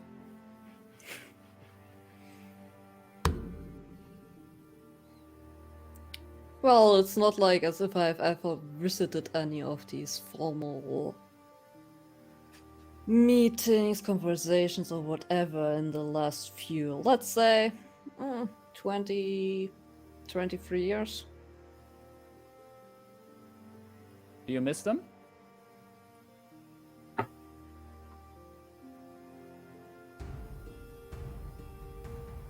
Why does it interest you?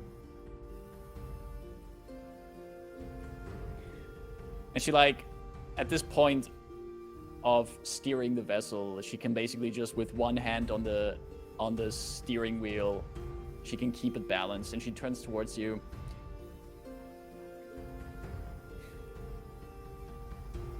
You've shown your mettle here. You've shown bravery and strength.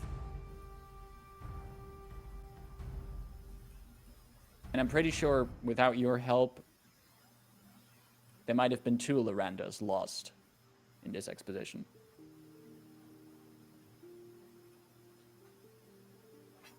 I'm glad you came along.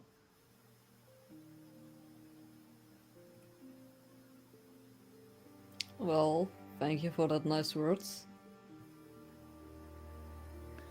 Now, and she looks past you, and Darian is very caught up in his conversations with the other survivors, like talking with them, telling them stories, and he's not aware of the conversation you and Madrith are having.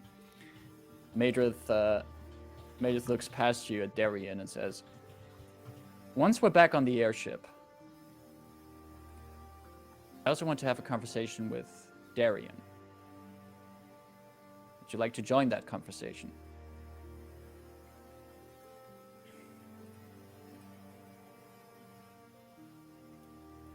If this doesn't require me to move that much around anymore. You know, I did that was quite a lot. You'll have all the blankets and pillows you want. In a comfortable, seated nice. position. Hell, maybe I still have some of that mulled wine somewhere. That would be a nice touch.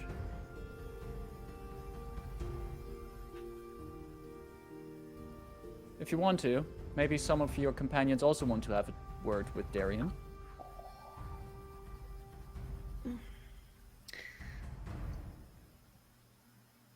Knowing Rayn, she will basically just rip him apart. Maybe better to get Rebus because they are the more clear-minded. If you really want to have one of them with you.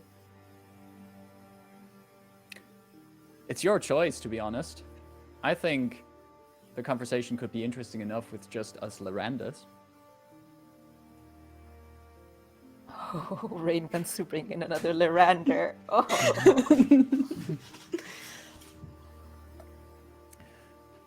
Well, from my side, we don't need to bring anyone else in there.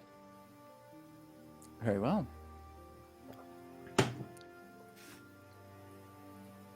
Delphine, could you at this point give me a perception check, please? Sure. Come on, dice, don't betray me.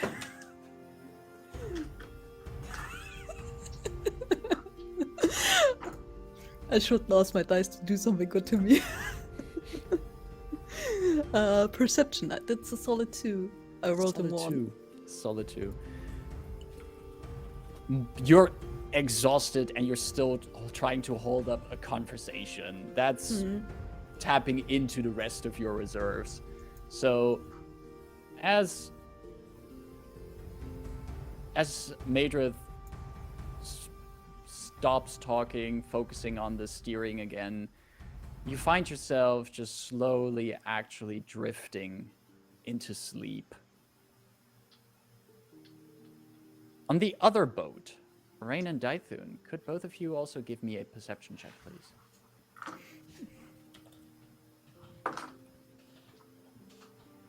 Nine.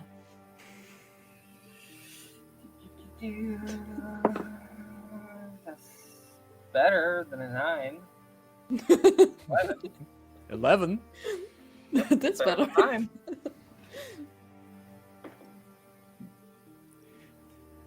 On your ship, you continue your conversation there, but at one point, Nimbus also has to focus a bit more on the steering, and he stops, however, at one point, and he looks up. Is that thing over in the sky, is that your vessel you're looking for?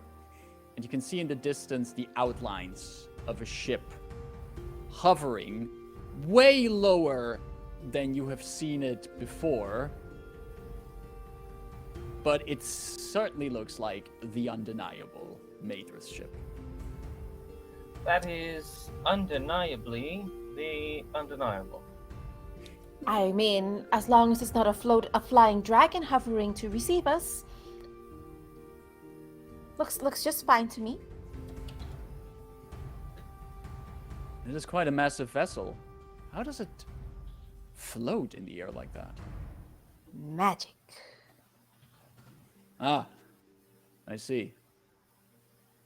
And I'm immediately bored. Well, I think based on the way we arrived, you just need to get right underneath it, and then we're going to floop, floop, floop, floop, floop, floop to the top. With magic. Yes! Very well. And Maedrith also spotted the airship, and both of the little skiffs are now navigating closer to the airship. Maedrith comes close to your ship, and she shouts over to Nimbus, "Pull that lever over there." And Nimbus looks at his steering wheel and console, and he pulls a lever up. And the skiffs start to rise out of the water. Ocean water now dripping off of the bottoms of the ships as they slowly are lifted up to the side of the Undeniable, where you can see on the upper deck is the crew of the Undeniable that has gathered. The skiffs are tied to the sides of the airship, and especially the first mate and engineer of the ship, this dwarf that you've seen earlier, walks up to Maedrith, who comes off of the ship, and they greet each other, and people step off back on the ship. There's greetings for the people who have come here. You see parts of the crew scurry around to get food and drinks for the extra people that have come aboard, and you are all together here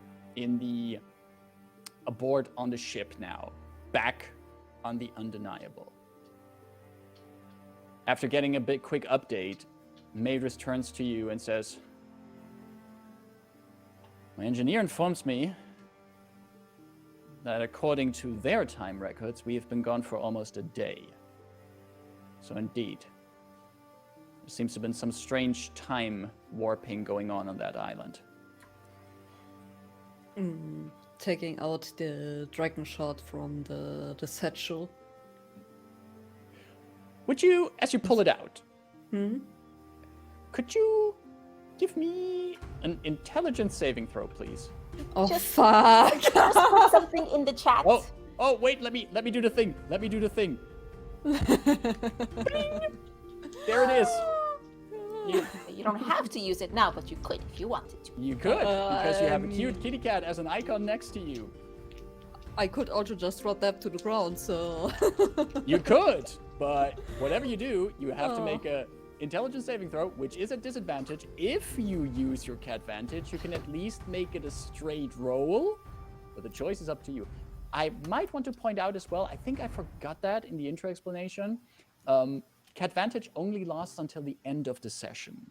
So you're not taking it from session to session. Fuck so.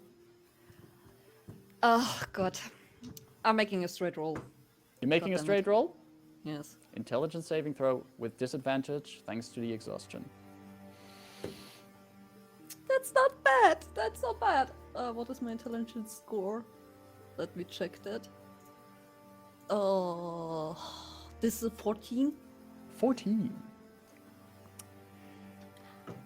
Thank you, Cher. There's also another Yeah. pet popping up for Rayn then. And you open the satchel, and as you look into the opening, you start feeling dizzy, as if you're looking down into a deep, dark abyss. Okay. You're a bit wobbly on your legs, but you reach with your hand in, and all of you can hear this as well. Coming from the satchel of holding is just this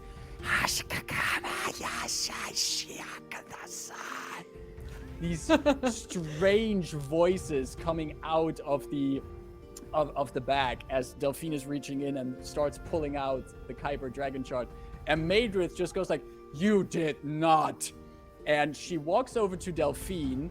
Delphine, you, in the meantime, take... Give me.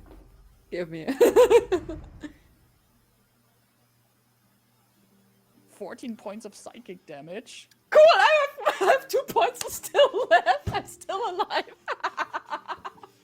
While you're like wobbly on your legs, Madrith walks over, takes the dragon shard into her hand, shuts the satchel, and everything goes silent again.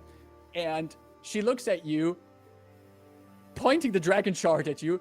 Did you not pay attention in airship engineering basics? Or did you skip out on that course when we were young? You know, I basically maybe forgot about this. Because, like, you know, airships were not the thing that I was interested in. Delphine, your eyes are bleeding. Oh. Ready up a room for her, please. I think she needs some rest. Helja, and she hands over the dragon shard to the engineer. There's the backup fuel. Maybe run some planar interference tests on this first. You never know when something enters an interdimensional space like this. And the engineer walks off, and you have handed over the fuel for now. But you're also back on the airship, which Madrith will let know that chambers for all of you will be made available. There is more than enough space for everyone who's been brought aboard extra here. And you are spread around the... you're free to move about the ship as you're slowly making your way, as it slowly is getting prepared for the journey back towards Sharn. Is there anything you would like to do in the meantime? Do we go sleepsies, or are discussions and meetings being held as soon as possible? Madrith would understand that all of you have been through quite something, so the first order of business is a chance to rest up, if you want to. So your chambers are being prepped for you. Any kind of food, water, and other stuff you need is brought to those, and all of you can first rest up if you want to. That will be great, I think. Yeah. Right. Yeah. We're doing So you were shorter brought- long rounds. Longy, long. You do know that the trip here on the airship took a bit more than 24 hours to get here, so you're assuming that the journey back will also take at least that amount of time. So you can easily pack a long rest in here. So we see the parties. As Spread I out. say good night to everyone, or see you later, I make sure that as I walk away, especially past Darien, I will use disguise self to just turn like one half of my face into Baroness de Lyrandar, and half my hair goes colored. I see his shocked face, and I turn it off. Bye-bye. He says nothing as you walk by. And you enjoy your long rests. Long rest. party members, you are free to press the long rest button on your character sheets. I could have easily gone Oh, off there, so... man. Big respect, Delphine. That was a day. A whole day.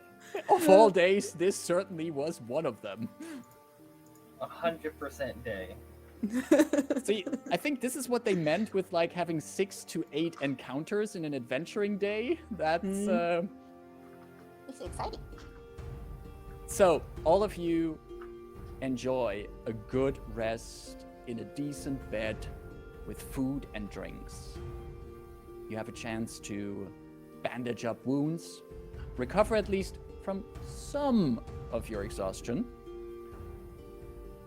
and enjoy the gently rocking of the airship as it flies over the Thunder Sea. Rayn. See.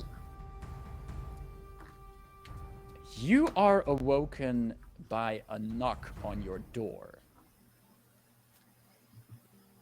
I'll grab my blanket, put it around me, so nice and snug. Even though she's cold resistant, let's be warm up. Hello? Before I open the door. Rayn, it's Nimbus. Whoop. The door opens. Nimbus just steps in. I think this is my point where I shall take my leave. If the ship flies any further, I would be way too far from home.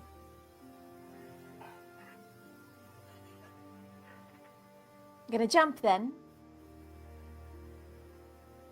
I want to show these surface dwellers a dramatic exit, especially after the forced dramatic exit that you and your companions have put me through.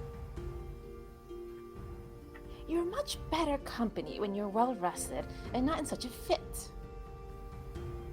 I had my mind invaded by a strange planar entity.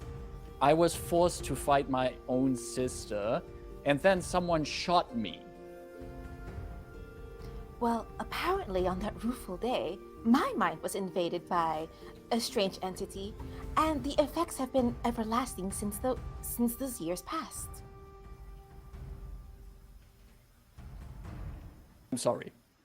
I understand how stupid it must have sounded what I just said. I didn't know that was what happened either. I did not expect to see you here, Rayn. But I am glad you are doing well for yourself. Oh, I go to my backpack. I pull out the giant, not monitor stand, but Remora's tooth. You pull out the tooth? Okay. You fought a Remoras and took its tooth. I fought a Remoras, and I have its tooth. It's not as big as yours. You know what that technically means? Since that would elevate you to the rank of warrior, and I am the captain of warriors, I am your captain. I toss the thing on the bed. He smiles.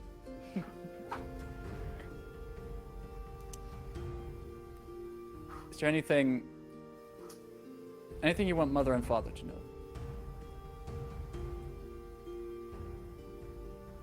Tell them what you've seen. Tell them what you've heard.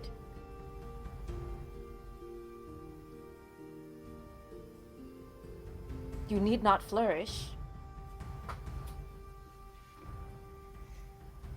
You know that Mother and Father, I know how they can be. And they would never said it, but I do know in their hearts they miss you. I miss them a bit too.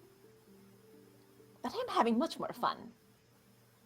And, dare I say, now that I know what caused that awful day, and considering the path I'm on, as my hands kind of just crackle with like one hand crackles with electricity and the other one crackles with like this aberrant eldritch black energy. He's like, I wouldn't mind that throughout my gallivanting adventures, I come to a capacity where I can revisit that old acquaintance of ours, and instead of invading my mind, give it a good piece of mine.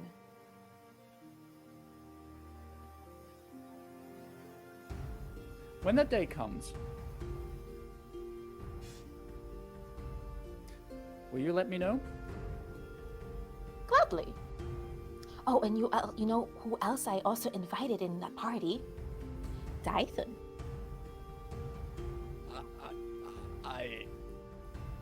He is a formidable fighter. He certainly knows how to wield his weapons. He has good technique from what I've seen. Yes, both one-handed and two-handed. Oh, well, that is good to know. I should be leaving, sister. Let us make the round so everyone can say goodbye.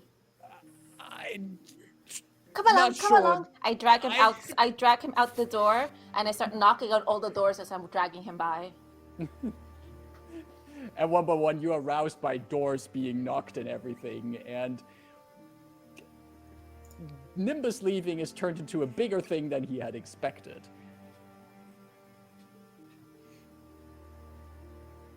Eventually, Nimbus would take his leave once everyone is awake. Is there anything anyone else wants to do before Nimbus makes his exit?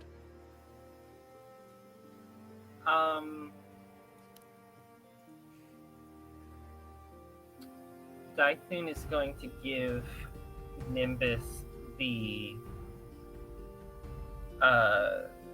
shield and short sword from the Triton warrior. Gotcha. You hand it back to him, and we found these. Seem to be they belong to your people. They do. Aren't they magnificent pieces of work, these weapons? I must say,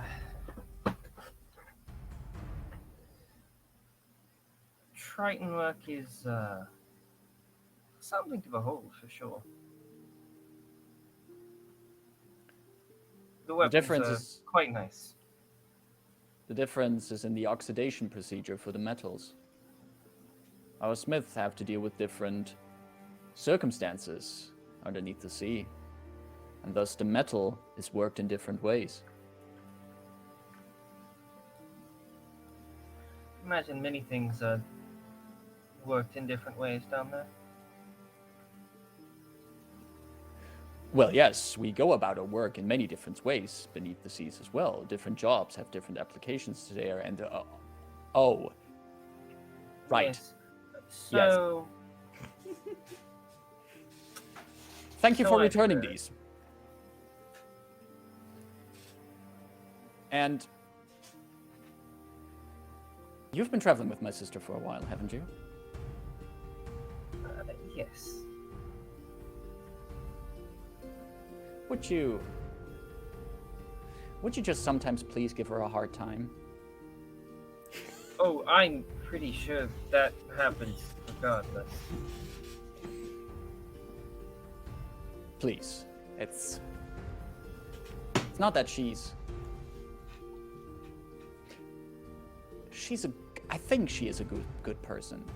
But sometimes she needs someone to just get her back in line. Well, do well to remember you owe me a favor, then.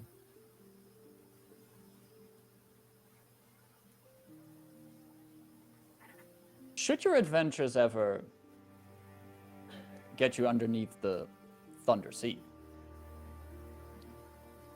keep an eye out for our cities. Ask for Nimbus.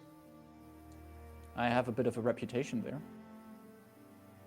Well, if your adventures ever leave you topside, ask for Dythun.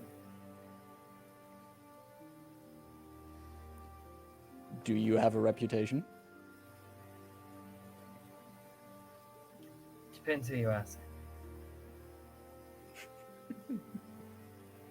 I guess that makes sense. And he straps the shield to his back, sheathes the sword to his back. All right, then. He goes to the edge of the airship, looks down. How Dythun's just gonna walk and push him. just push him? Aw, it's like an initiation. He's just about to like do like how did you? And then you like push him down. He's like, whoa! Yep.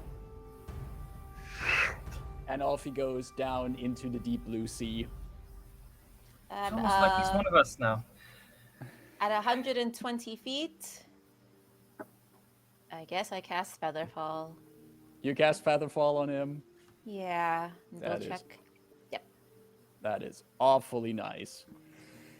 But out of character for her. Spent. If the Featherfall cast on your brother as somewhere deep beneath you, he softly can hit the ocean surface. And with all of you rested up on this new day, Madrith would summon all of you into her captain's quarters. You're brought in, and at this point, once all of you, including Rebus, enter, it's just Madrith in the captain's quarter. Darian is nowhere to be seen. She has put out some drinks and foods for all. Rain picks all the cheese. Oh, your brother asked for some of that. No, and you're all in here. And she says, I guess you achieved most of the parameters of this task. My brother is safe. But I wonder, did you find what the Deathgate Guild was looking for?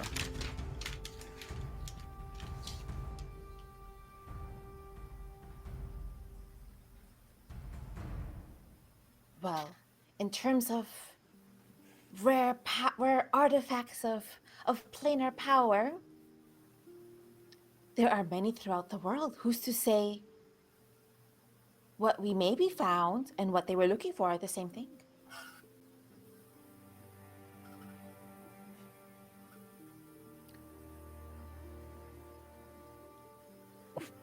I guess that the real answer to my question is more one that you want to give your guild master.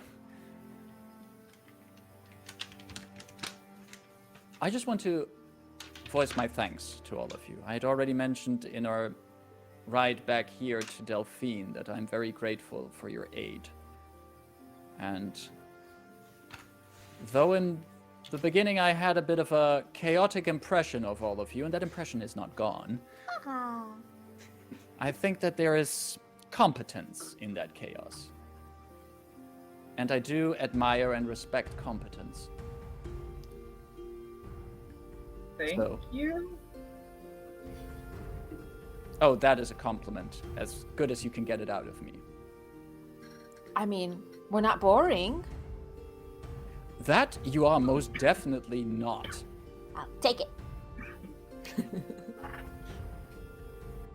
Any plans on what you will do next once you get back to Sharn, get your payment from the Adventurers Guild? Dythun just kind of gives a look to Rayn. I mean, we haven't visited the inside of volcano yet. A volcano.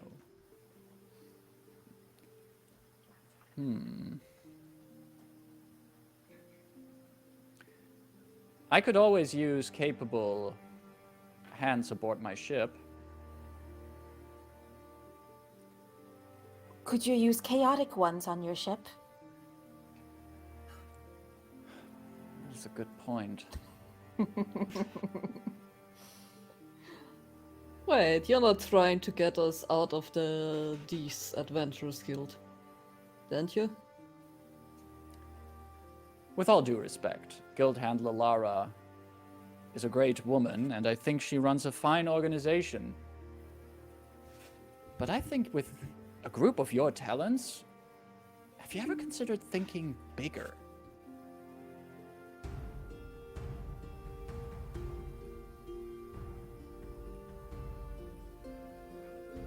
I think there is already something a bit bigger beyond Guildmaster Lara.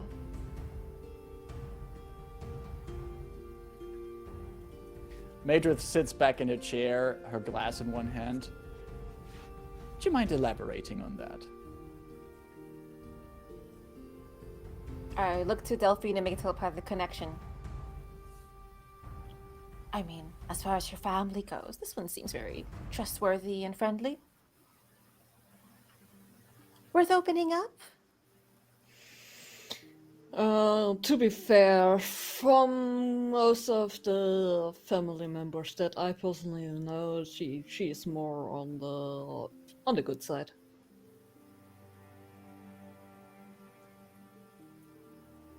I wonder. I say aloud. Let me just double check a spell. Minor illusion can create a sound. Mm-hmm. I want to create like an audio recording of the old man's voice that I heard talking to guild handler Laura. When you were in her going mind. into her mind.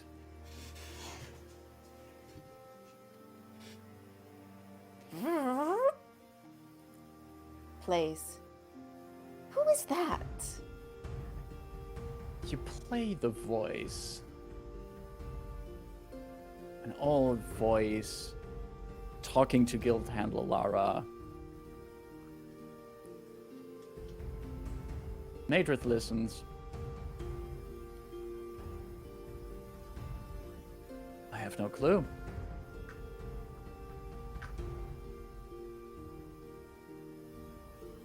No recognition Should I- in Rebus's faceplate either?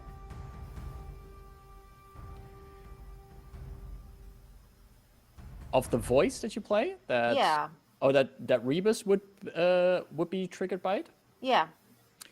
No, not by this voice. Okay. Seems this person is the one pulling the strings. Strings of what exactly?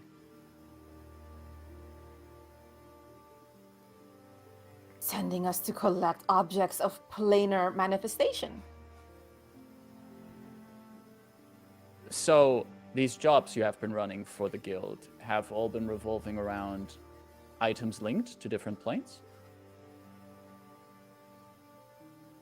So far.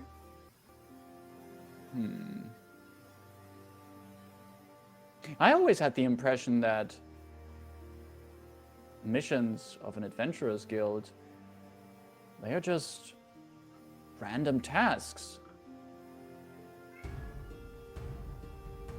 These ones seem to be somehow related to each other. I mean, personally, if the person who's collecting them has them all together and makes them all touch, I want to be there.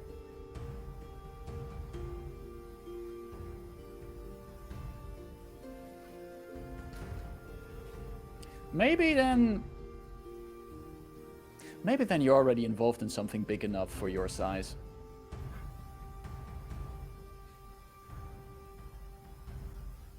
I just want my own castle.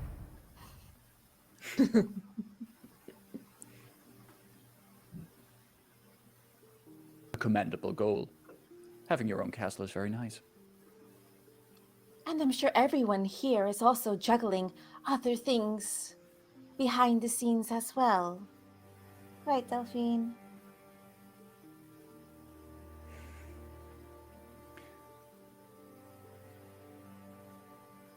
I'm not answering this.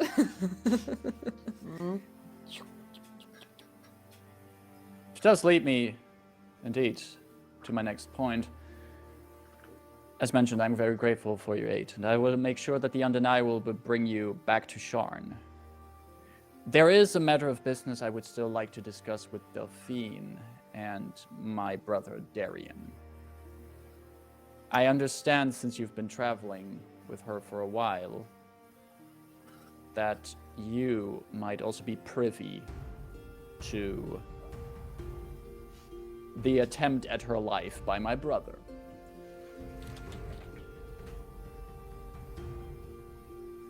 For what? I would like to speak with Darien about that. Shall I find him and send him in? I have personnel for that. So you say this will be a Lyrander-only discussion?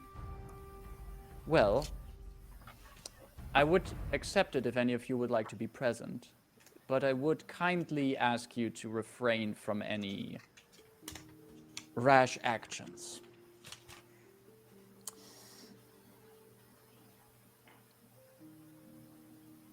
It's a bit uncharacteristic of me, but only if Delphine agrees.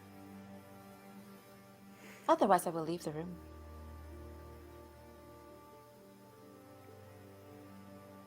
To be fair, it will be good if you are not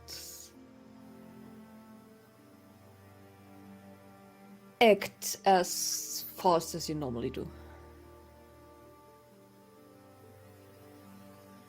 If it wasn't for my fast thinking, Delphine dearest, I wouldn't have gleaned that particular information and shared it with you. Which is true, but the situation here is a little bit different. Rebus says, Miss Delphine, I could keep an eye on Miss Rayn and maybe try to hold her back from her most irrational actions. You could try feed her some cookies so that she's occupied. I am not sure if baked goods will do the trick for Miss Rayn, Or cheese. but I could try. She seems to have a liking on cheese. I shall keep a platter of cheese at hand then.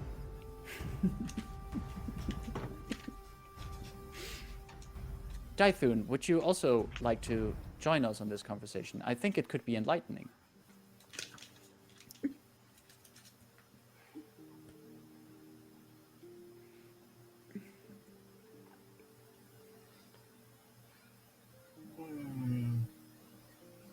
Yes.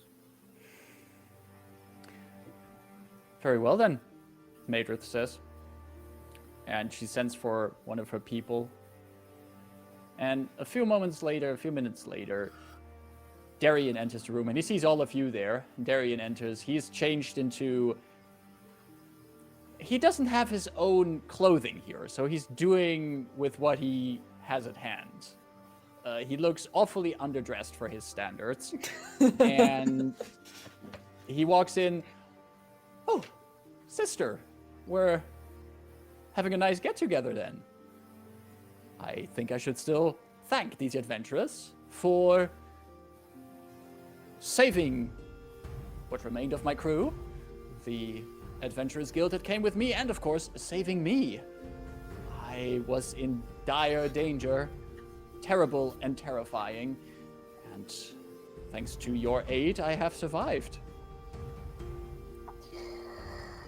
I just open my mouth and turn it to Rebus, like waiting for cheese. Rebus puts in a block of cheese. Madrith says, Darien, there is a matter we still wanted to discuss. I have been informed about certain developments that you were involved in. Darien goes, shall I pull up a seat? And Madrith just says, yes, pull up a seat. Okay. He sits down. I'm gonna go straight to the point. According to Delphine's statement, when you aided her and her companions on a previous mission by the Adventurers Guild, you provided them with feather tokens to make a jumping exit from the clear blue sky And at the mention of the ship, you see Darian go again. And Madrith continues. Delphine and her companions confirm a story where Delphine's feather token seemed to be dysfunctional. She could have fallen to her death. Darian goes, oh, sister, you know how there's mass-produced feather tokens, how there's always a bad one in the batch. You always see that some of them don't work, and why would I ever provide someone with a non-functioning feather token by Jesus How Rayn? would ever have a bunch of feather tokens that are basically personally enchanted, and you would look at them with this look of regret, as if something is going to happen. You know, I cannot control my expressions. Sometimes an inner turmoil overtakes me, and my expressions are different from what is actually going. You're that kind of person who is having their full expressions on the face. I just, you know, I'm sorry for what happened, all right? And Delphine, we talked about this before. You remember that evening? Yeah, I remember. You owe me a nice dinner and explanation. Yes, but we're on our way back to Sharn, right? I'll look. I have the perfect place in mind. Has all the foods you can imagine, all the good stuff. Great dinner there, and we can talk about this further there. And Madrith just interrupts. No more excuses, brother. You're aboard my ship. I'm the captain here. And if the captain demands answers, the captain gets answers. What happened?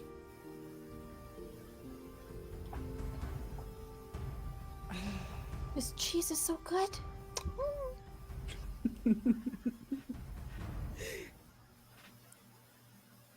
Madrith, you know what our family, our bonds of family sometimes ask of us. We sometimes do not have full control over our actions.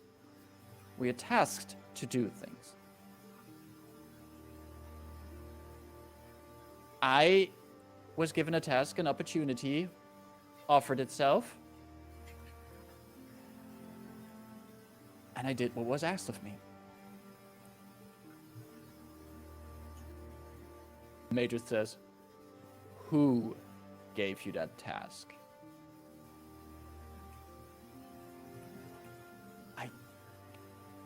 I cannot say. I have been pledged to secrecy for that. I will be willing to admit that I was involved in this most dreadful of schemes. But I cannot tell you who instructed me to do this.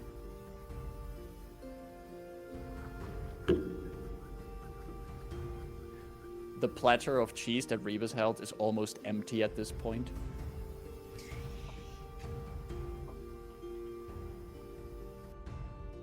Darian, you know, we're in the middle of basically nowhere. This is Madrith's personal ship. There's basically no one else listening in this conversation than the people who are present here. And it's not like as if you would feel to be endangered in this situation.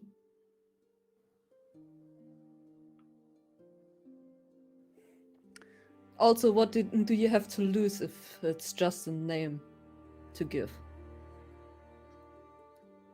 It's not just a name. Look, if it was any other kind of... There are many in our family that can task me with things, and I would give you their name for it, but you know that there are sometimes people in certain positions that you don't mess with.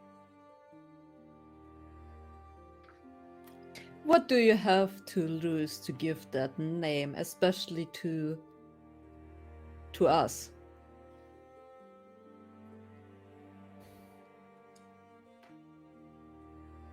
I would understand if that will be someone asking who has a higher standing, or who will have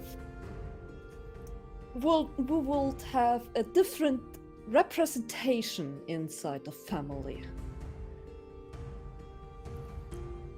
Delphine, you've been gone from Stormhome so long. You don't know how things work in the family at that point.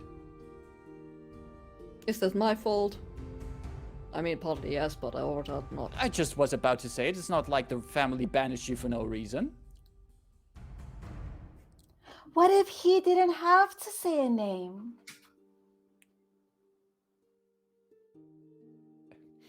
He looks over at you, Rayn. What?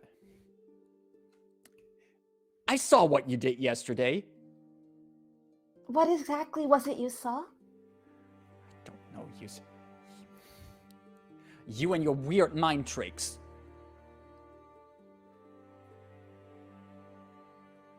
So, the issue is, you are beholden not to say the name.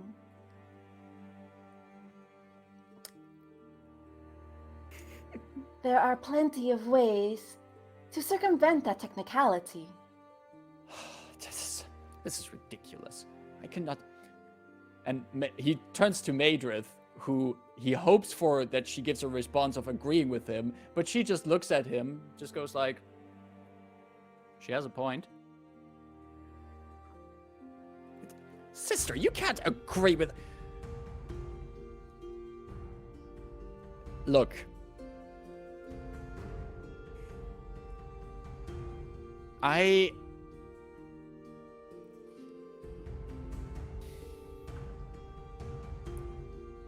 You might have a point. I don't have much to lose, right? I lost my ship. What kind of captain am I without a ship? You're a captain that is still alive. Oh, well, that's going to help me. What did I get, exactly, from trying to kill my own cousin? Not that much, I think. But I know for sure that what I have remaining would be obliterated if I started to just spill the beans here.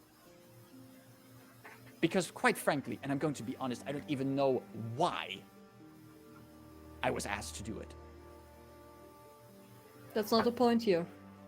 And that's not your concern. It's not like the head of your house or something asked of it, right? At this point, Rayn is going to... intense staring towards Dythun. At this point, Rayn is going to swing her legs over the armrest of her chair. And from this guy's self, the spell is going to go up from her feet. Like you see the spell manifesting at her feet, and this kind of sparkling magic crawls up her legs. And you just kind of see these very fine, high leathered riding boots. These fine upholsters, like her form gets a little thicker, a little longer, a little stronger. Eventually goes up into that half elf with the tanned face, some sort of strange tattoo halfway across the face, longer ears instead of her normal Triton fins, and this orange-red ombre hair just pouring out from behind her. She's like stretched out over this chair.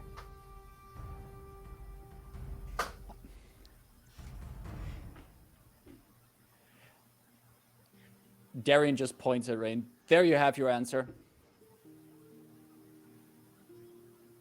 Who is this, by the way? And Madrith is looking at you, Rayn. Very intently looking at you. Darian is also just like, he's taken aback by what he's seeing.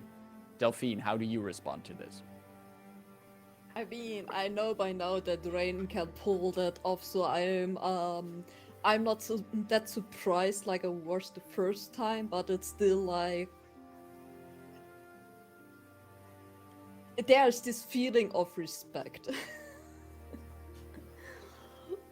So Well, is this another captain? Is this the right voice? How do they sound like? Dythun. Weird question. Is there any way Dythun would know who this is? Make a history check, and you still have advantage if you like to use it. You know what? Why not? It's the end of the session almost. Ooh, that's very good. Where did history go? There it is. 17. 17. Some leading members of the various dragon-marked houses have a very high public profile. Mhm. Their faces are often in the newspapers, can often be seen on billboards and signs in the larger cities. This face you have not seen often. Maybe here and there, in some tabloid or newspaper article. But the striking fact that this person has what looks like a dragon mark on her face makes it pretty clear to you. There's not many powerful people within the dragon-marked houses who have them clearly on their face.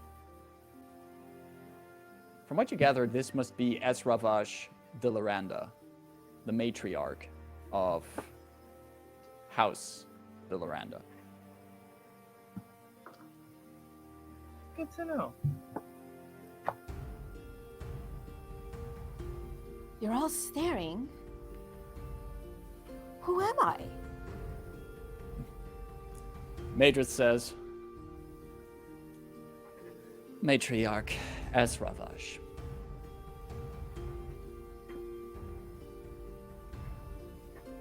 The leader of our house. Tasking my own brother with the assassination of my cousin, who, in my opinion, worst crime was to not obey family orders. I've seen worse within our family. And the matriarch is not one to be for such erratic decisions. I'll remove the remove the disguise self. Now understand it's like, oh, this is family. I'm sorry.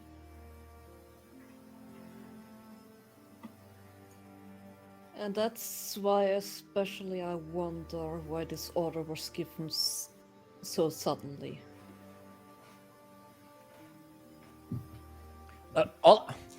And you see Darien, he goes like, all I know is, no, not gonna say it. No. Detect thoughts. What? Detect thoughts. Detect thoughts? You go into, I assume you start with the surface thoughts, right? Yeah, because he's literally saying he's not going Yeah, he's literally saying it. It's like at the top of his mind. And you go into the surface thoughts, and the first thing you see is Darien is sitting in some very fancy seaside cafe, and he's seated at a table with a bunch of other dandies. And one of them just leans over to Darien and says, well, I heard that the matriarch has been gotten into some very esoteric hobbies lately. There was this thing with, like, she's all like into that, like the draconic prophecies. This weird stuff. That's like what you skim on the surface, as then the surface thought is replaced with another quick thought of basically Darien scolding himself. You shut your fucking mouth, you idiot, in his own mind. I'll close it. And I will lean back and minor illusion, like a pair of like tarot cards just kind of shuffling in front of me.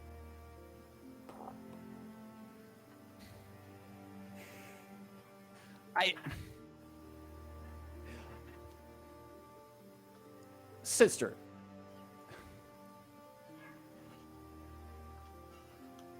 We'll both be heading to Stormhome sooner or later again. How about we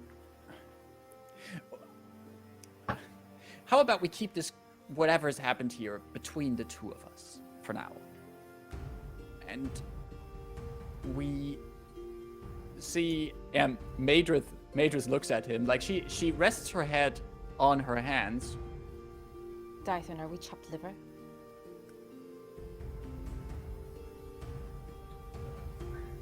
I think anything the two of us would say wouldn't hold much ground.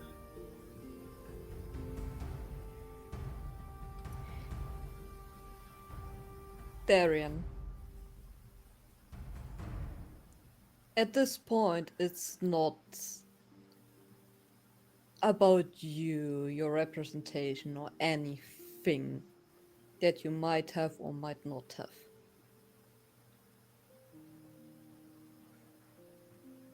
It's not even about your life. Because what is the worst that you could have? That they scold you, that you missed your task. They could take your oh no.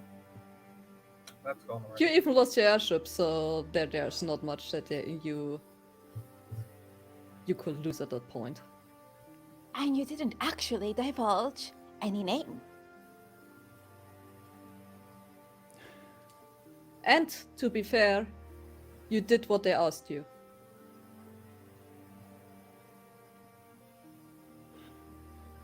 Delphine, can you give me a persuasion check? You still have Catvantage. No, I've And used use it. this. No, you still have it. She I said think she you made a didn't use straight it. roll that time. Yeah. You make your straight roll on the...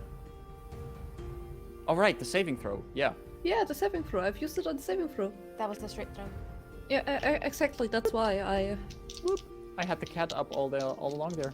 Yeah. I mean, I take another cat advantage if I get it. We're nice, transparent players.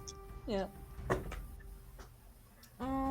But this is not too bad. This is what is my persuasion? I forgot. Very much. Oh, my persuasion is pretty good. That brings me to a 16. 16. He sighs.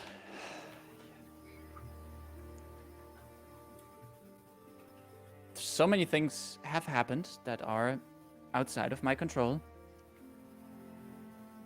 I am a bit sensitive, but you make fair points. What is it you want of me? Just the informations. Nothing more. And I'm You know who promising has- that I'm not telling anyone that I've got them from you. You know who ordered it. The best I know, best explanation I can give to you is there's rumors about the Baroness, about the matriarch.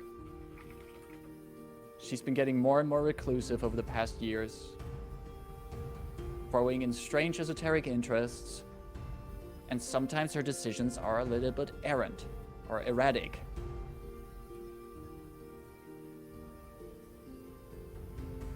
That's all I know. Do you think that I would need to...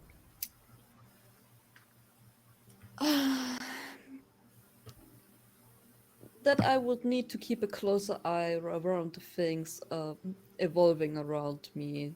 Could there be another try happening at some point?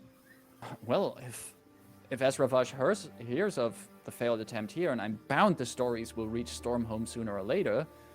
They might have already reached it. That's the thing. But hey, look at the people you surround yourself with. I guess they can help you keep an eye on your back. Or if anything, the targets are on our backs now too. Right. Yeah.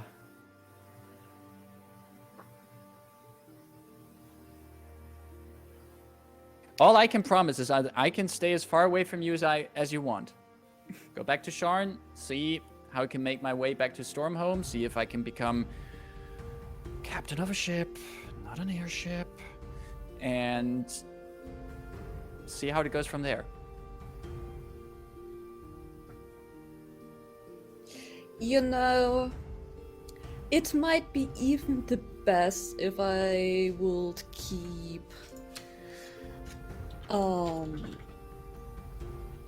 how will I say it the best? Pestering you about it so that there is still the impression that you wouldn't have given me the information. I mean, it's in your interest in the end. But at the same time, making it all the more clear that you're still alive. They already know I'm still alive. Rumors travel fast. And it's not like as if I would ever hide myself. That is true. Fine then. Pester me. Bother me. I think I deserved it at this point. Well then, Rayn will go into her own bag, and is gonna pull out the ratted, it's a bit antiqued, I think it was, metal fan. Wow.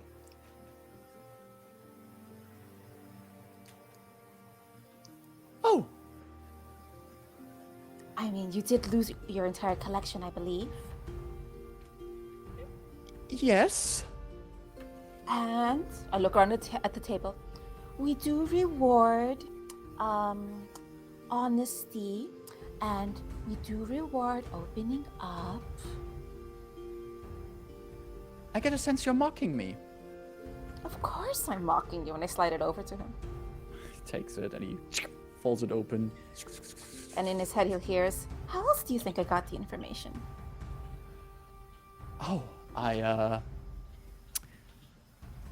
Wait, what? What do you... Whoop, closed. I'll have my morning Chardonnay now, and...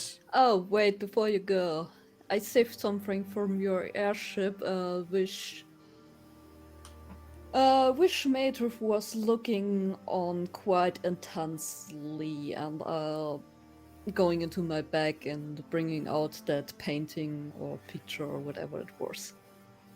It's little, and I think there's quite some attachment to it. And as you pull it out from your pack, from your satchel, you, like, when you put it in there, you just basically quickly put it in there. You didn't really take a good look at the picture itself. You pull it out, you sit it down, and you see both Maedrith and Darien looking at it. And all of you can now also see the picture clearly there on the table. It's a little painting of two people in front of a beautiful harbor in the background on a summer day. Two young people standing next to each other. One of them a girl with a bit of a half smile, and standing next to her is this boy who is prodding her in her side and is laughing. You see both Darien and Maedrith look at the picture with a smile. And Darien says, I mean, I had to keep it, didn't I? He looks at Maedrith, and Maedrith looks at him. Thank you. And then she turns to you, Delphine.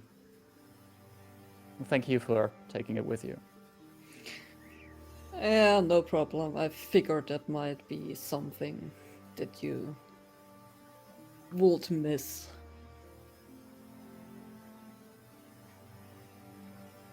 I'm gonna leave that here for now. This was an intense conversation. Kudos to all of you. You are great conversation. You make great conversation. But I'm gonna treat myself to a little morning drink. One note before you leave. Since this was a rescue mission for you, and we needed to make some preparations beforehand, there's a tab waiting for you in Sharn. How big is the tab? What was it? Like 100 gold pieces? Something No, like it that. wasn't. It wasn't around. That was, I think, 200 for the potion, and I paid 150. Yeah. Yeah. So yeah, 50 gold pieces. I don't know how you convince people to open a tab in my name, but all right. And he just wanders off out of the room. Major sits and looks at all of you.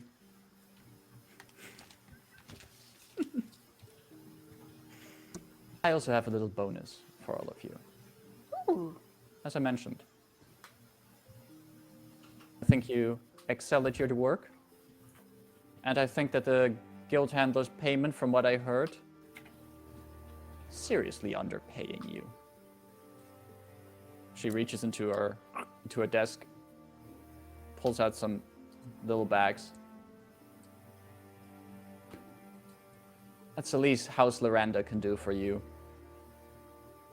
An extra 400 gold pieces. Spread them among you however you want. Now, how about we make this a nice and easy journey back to Sharn? So are you based in Sharn? And that's just kind of chitter chatter.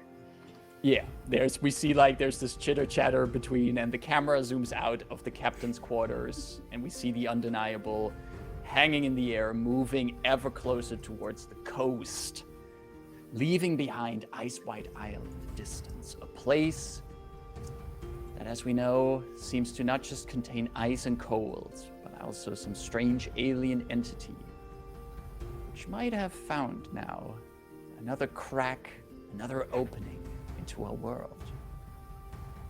But who knows if we're going to see it again. Who we are going to see again after they receive the rest of their payments in Sharn, enjoyed a little bit of relaxation in the largest city of Corvair, and maybe dealt with a few other things. Well, we're definitely going to see this party again. But now, as they head back to the city, we close Chapter 3, Rhyme or Reason of Convergence Manifesto. Is this a level up? And today's session. And No level up this time. No! You can't do this to us! But we end today's session and look forward to Chapter 4 coming soon here. Thank you, everyone, for playing. You got yourself out of the island. You got some answers out of, well, in a roundabout way, out of Darien. And you are on your way back home. Well, back to Sharn, at least. How's So everyone you're doing? telling me my character nearly died just for no level up? But for quite a handsome extra amount of gold and some additional character development. One day But I'll I get want my extra attack. we've been here since level this chapter session 17, I believe. Yeah. 17, 18, 17, around that, so. Maybe for a 17. little bit of background why you're not leveling. I've been keeping you a bit too much ahead of the leveling curves for these adventures at this point, and Oh. I'm having you a little bit catching up on that. So Okay. I think that's one of the challenges with milestone leveling, because I don't want to, I would love to give you this level, but I also want to keep it engaging and challenging for all of you and not have you over leveled at one point. So I hope that with some additional gold and maybe some extra things you can do in your downtime, that can compensate the not level up a little bit. Okay. We believe in our GM's grand plan, who throughout these 24 sessions has really not led us wrong. Yes. So extra gold, paying off debts. Cool. I know what magic item I'm getting now. So what, 50 of mine has to go back to Delphine, I think? 30 to Rayn. Oh yeah, we have the chain of 30 to Rayn. Yeah, we were having a 25 cycle of that of who goes needs to back pay to- who what. We won't bore the Right. chat with this. Exactly. Talking about chat, thanks everyone for joining by. We had a raid coming from Sharifu. Thank you very much for that as well, for coming in there, and everyone for joining in for as we were playing. I've kept an eye on the chat while we were running the game, and it was fantastic tonight. Thanks everyone for dropping by. And it was also good to see the new Cat Vantage in action with the cute little icons. So glad we got some cats on the screen. I didn't get to roll since I got my cat vantage, I think. So I was like, Oh, wait, I have to disable it. Bye, cat. And let me roll, just in case. A 6 and a nat 20. That Well. could have been lovely good. that means that we just have all the more reasons to get all the cats on screen for when we start our next chapter. But that is going to be in a bit, because as we wrap up here for tonight, we also still have some announcements to go around. First of all, around Convergence Manifesto. As we usually do it when we wrap up a chapter, we take a week off once we wrap up a chapter, so there will be no Convergence Manifesto next week, Tuesday, as the DM is going to prepare the next chapter. And however, we might also have in the weeks following that, on Tuesday, we might have some other scheduling. We're still working on that. So keep an eye on our socials and our Discord for any kind of changes that might be coming up here. But it might mean that it's going to be a little bit before we have chapter 4, but we keep you all informed about that. Talking about things coming up, Ida, is there anything you want to share already or get people already hyped up for? Woo! So, speaking of the amazing people in the new people in chat, welcome. And I think part of the reason we have these cool new people in our chat is because we are finally now assembling the influx of people that we are going to do our best to facilitate for a very successful Women in Gaming Month, which is not going to start June 1st. Like that's not happening. But for the month of June, our plan here at Horde of Tales is to lend our platform to women. And if you identify as a woman, you are a woman, period. Women of color, women who are neurodivergent, women with disabilities, seen or unseen, LGBTQIA plus women, all of them. As long as you love TTRPGs, we have opened up our platform to many talented women, and we're going to be sorting them out and hopefully hosting a quite mixed variety, positively mixed variety of TTRPG one-shots. We have things already like D&D and some amazing indie games. We're going to be organizing panels as well, where women are going to share their experiences, their insights, and their expertise on topics pertinent to TTRPGs. And we're working out the scheduling now, and we're going to get back to you real soon once we have all that. So thank you to everyone who's joined our Discord, are in the relevant channels. Thank you in advance, everyone who is going to be very cooperative with giving us the information and working with us on this year. We're going to have more of a European-based schedule because we all work hard, and we learned last year that we can only work hard within our circadian rhythms, so to say diplomatically. But I'm really looking forward to it because not only do we get to work with amazing new people all over the world, but it also opens up our community, and we have fresh blood injected in here. I am a product of last year's Women in Gaming. I was there, and I've kind of stuck on since then. And I'm really excited. Maybe there's going to be more happy little barnacles hopping onto our ship.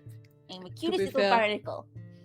to be fair, she just refused to go, so she just tagged along. I can go if you want. No, no, please do not. I have no intention of going. You know how this feeling is if you're new to a space and you just look around and then there's some person where you just say, "Flop, you're my friend now.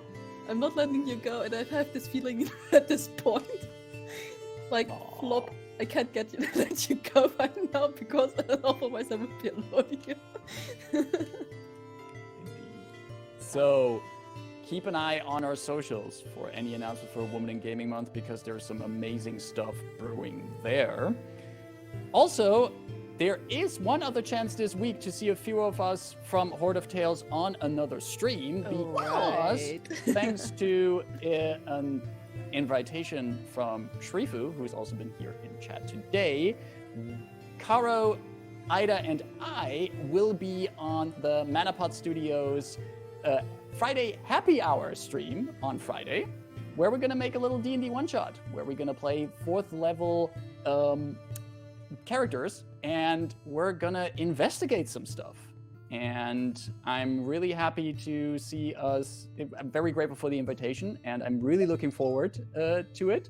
So if you want to keep on watch that, you should definitely tune into the Twitch channel of Manapod Studios, of which I am quickly pulling up the link to just share in chat. They There did rate it us goes. earlier too. Thank you so much for Yeah, that. thank you. Exactly. Tweet you in a second. Thank you very much for that. So we're going to be on there on Friday at 7:30 British Standard Time for a little D&D one-shot. Kara, what's your character? I have no clue yet. Marcus, I'm you so wanna share? overrun at the moment with stuff to do. So it's like, okay, I have had no time to figure it out yet. But I probably something on the smaller size, maybe a halfling or gnome or something. Another Perfect. one? Join us. What? Join the Another one? Join the gnome side of life. Marcus, what are you playing? Maybe you can. I'm gonna be a gnome barbarian. I've been waiting to play that for so long. What are you I'm playing, gonna do Ada? it. I'm playing a Harangon monk. I'm going to be a bunny. A bunny. Then I should take a halfling. Then we have the full complete size of some. I did make myself medium. I guess I can make myself small. It's not finalized yet. All the more reason for people to tune in on Friday to check out what we got going there. All right, I think that's it for now. Yes, one last round. Ida, One go. last thing. Oh, and you know what? Austin, you go first. I don't have anything. Oh, I thought you went like this. Oh no, sorry. I was just doing That's Austin, everyone. He's awesome.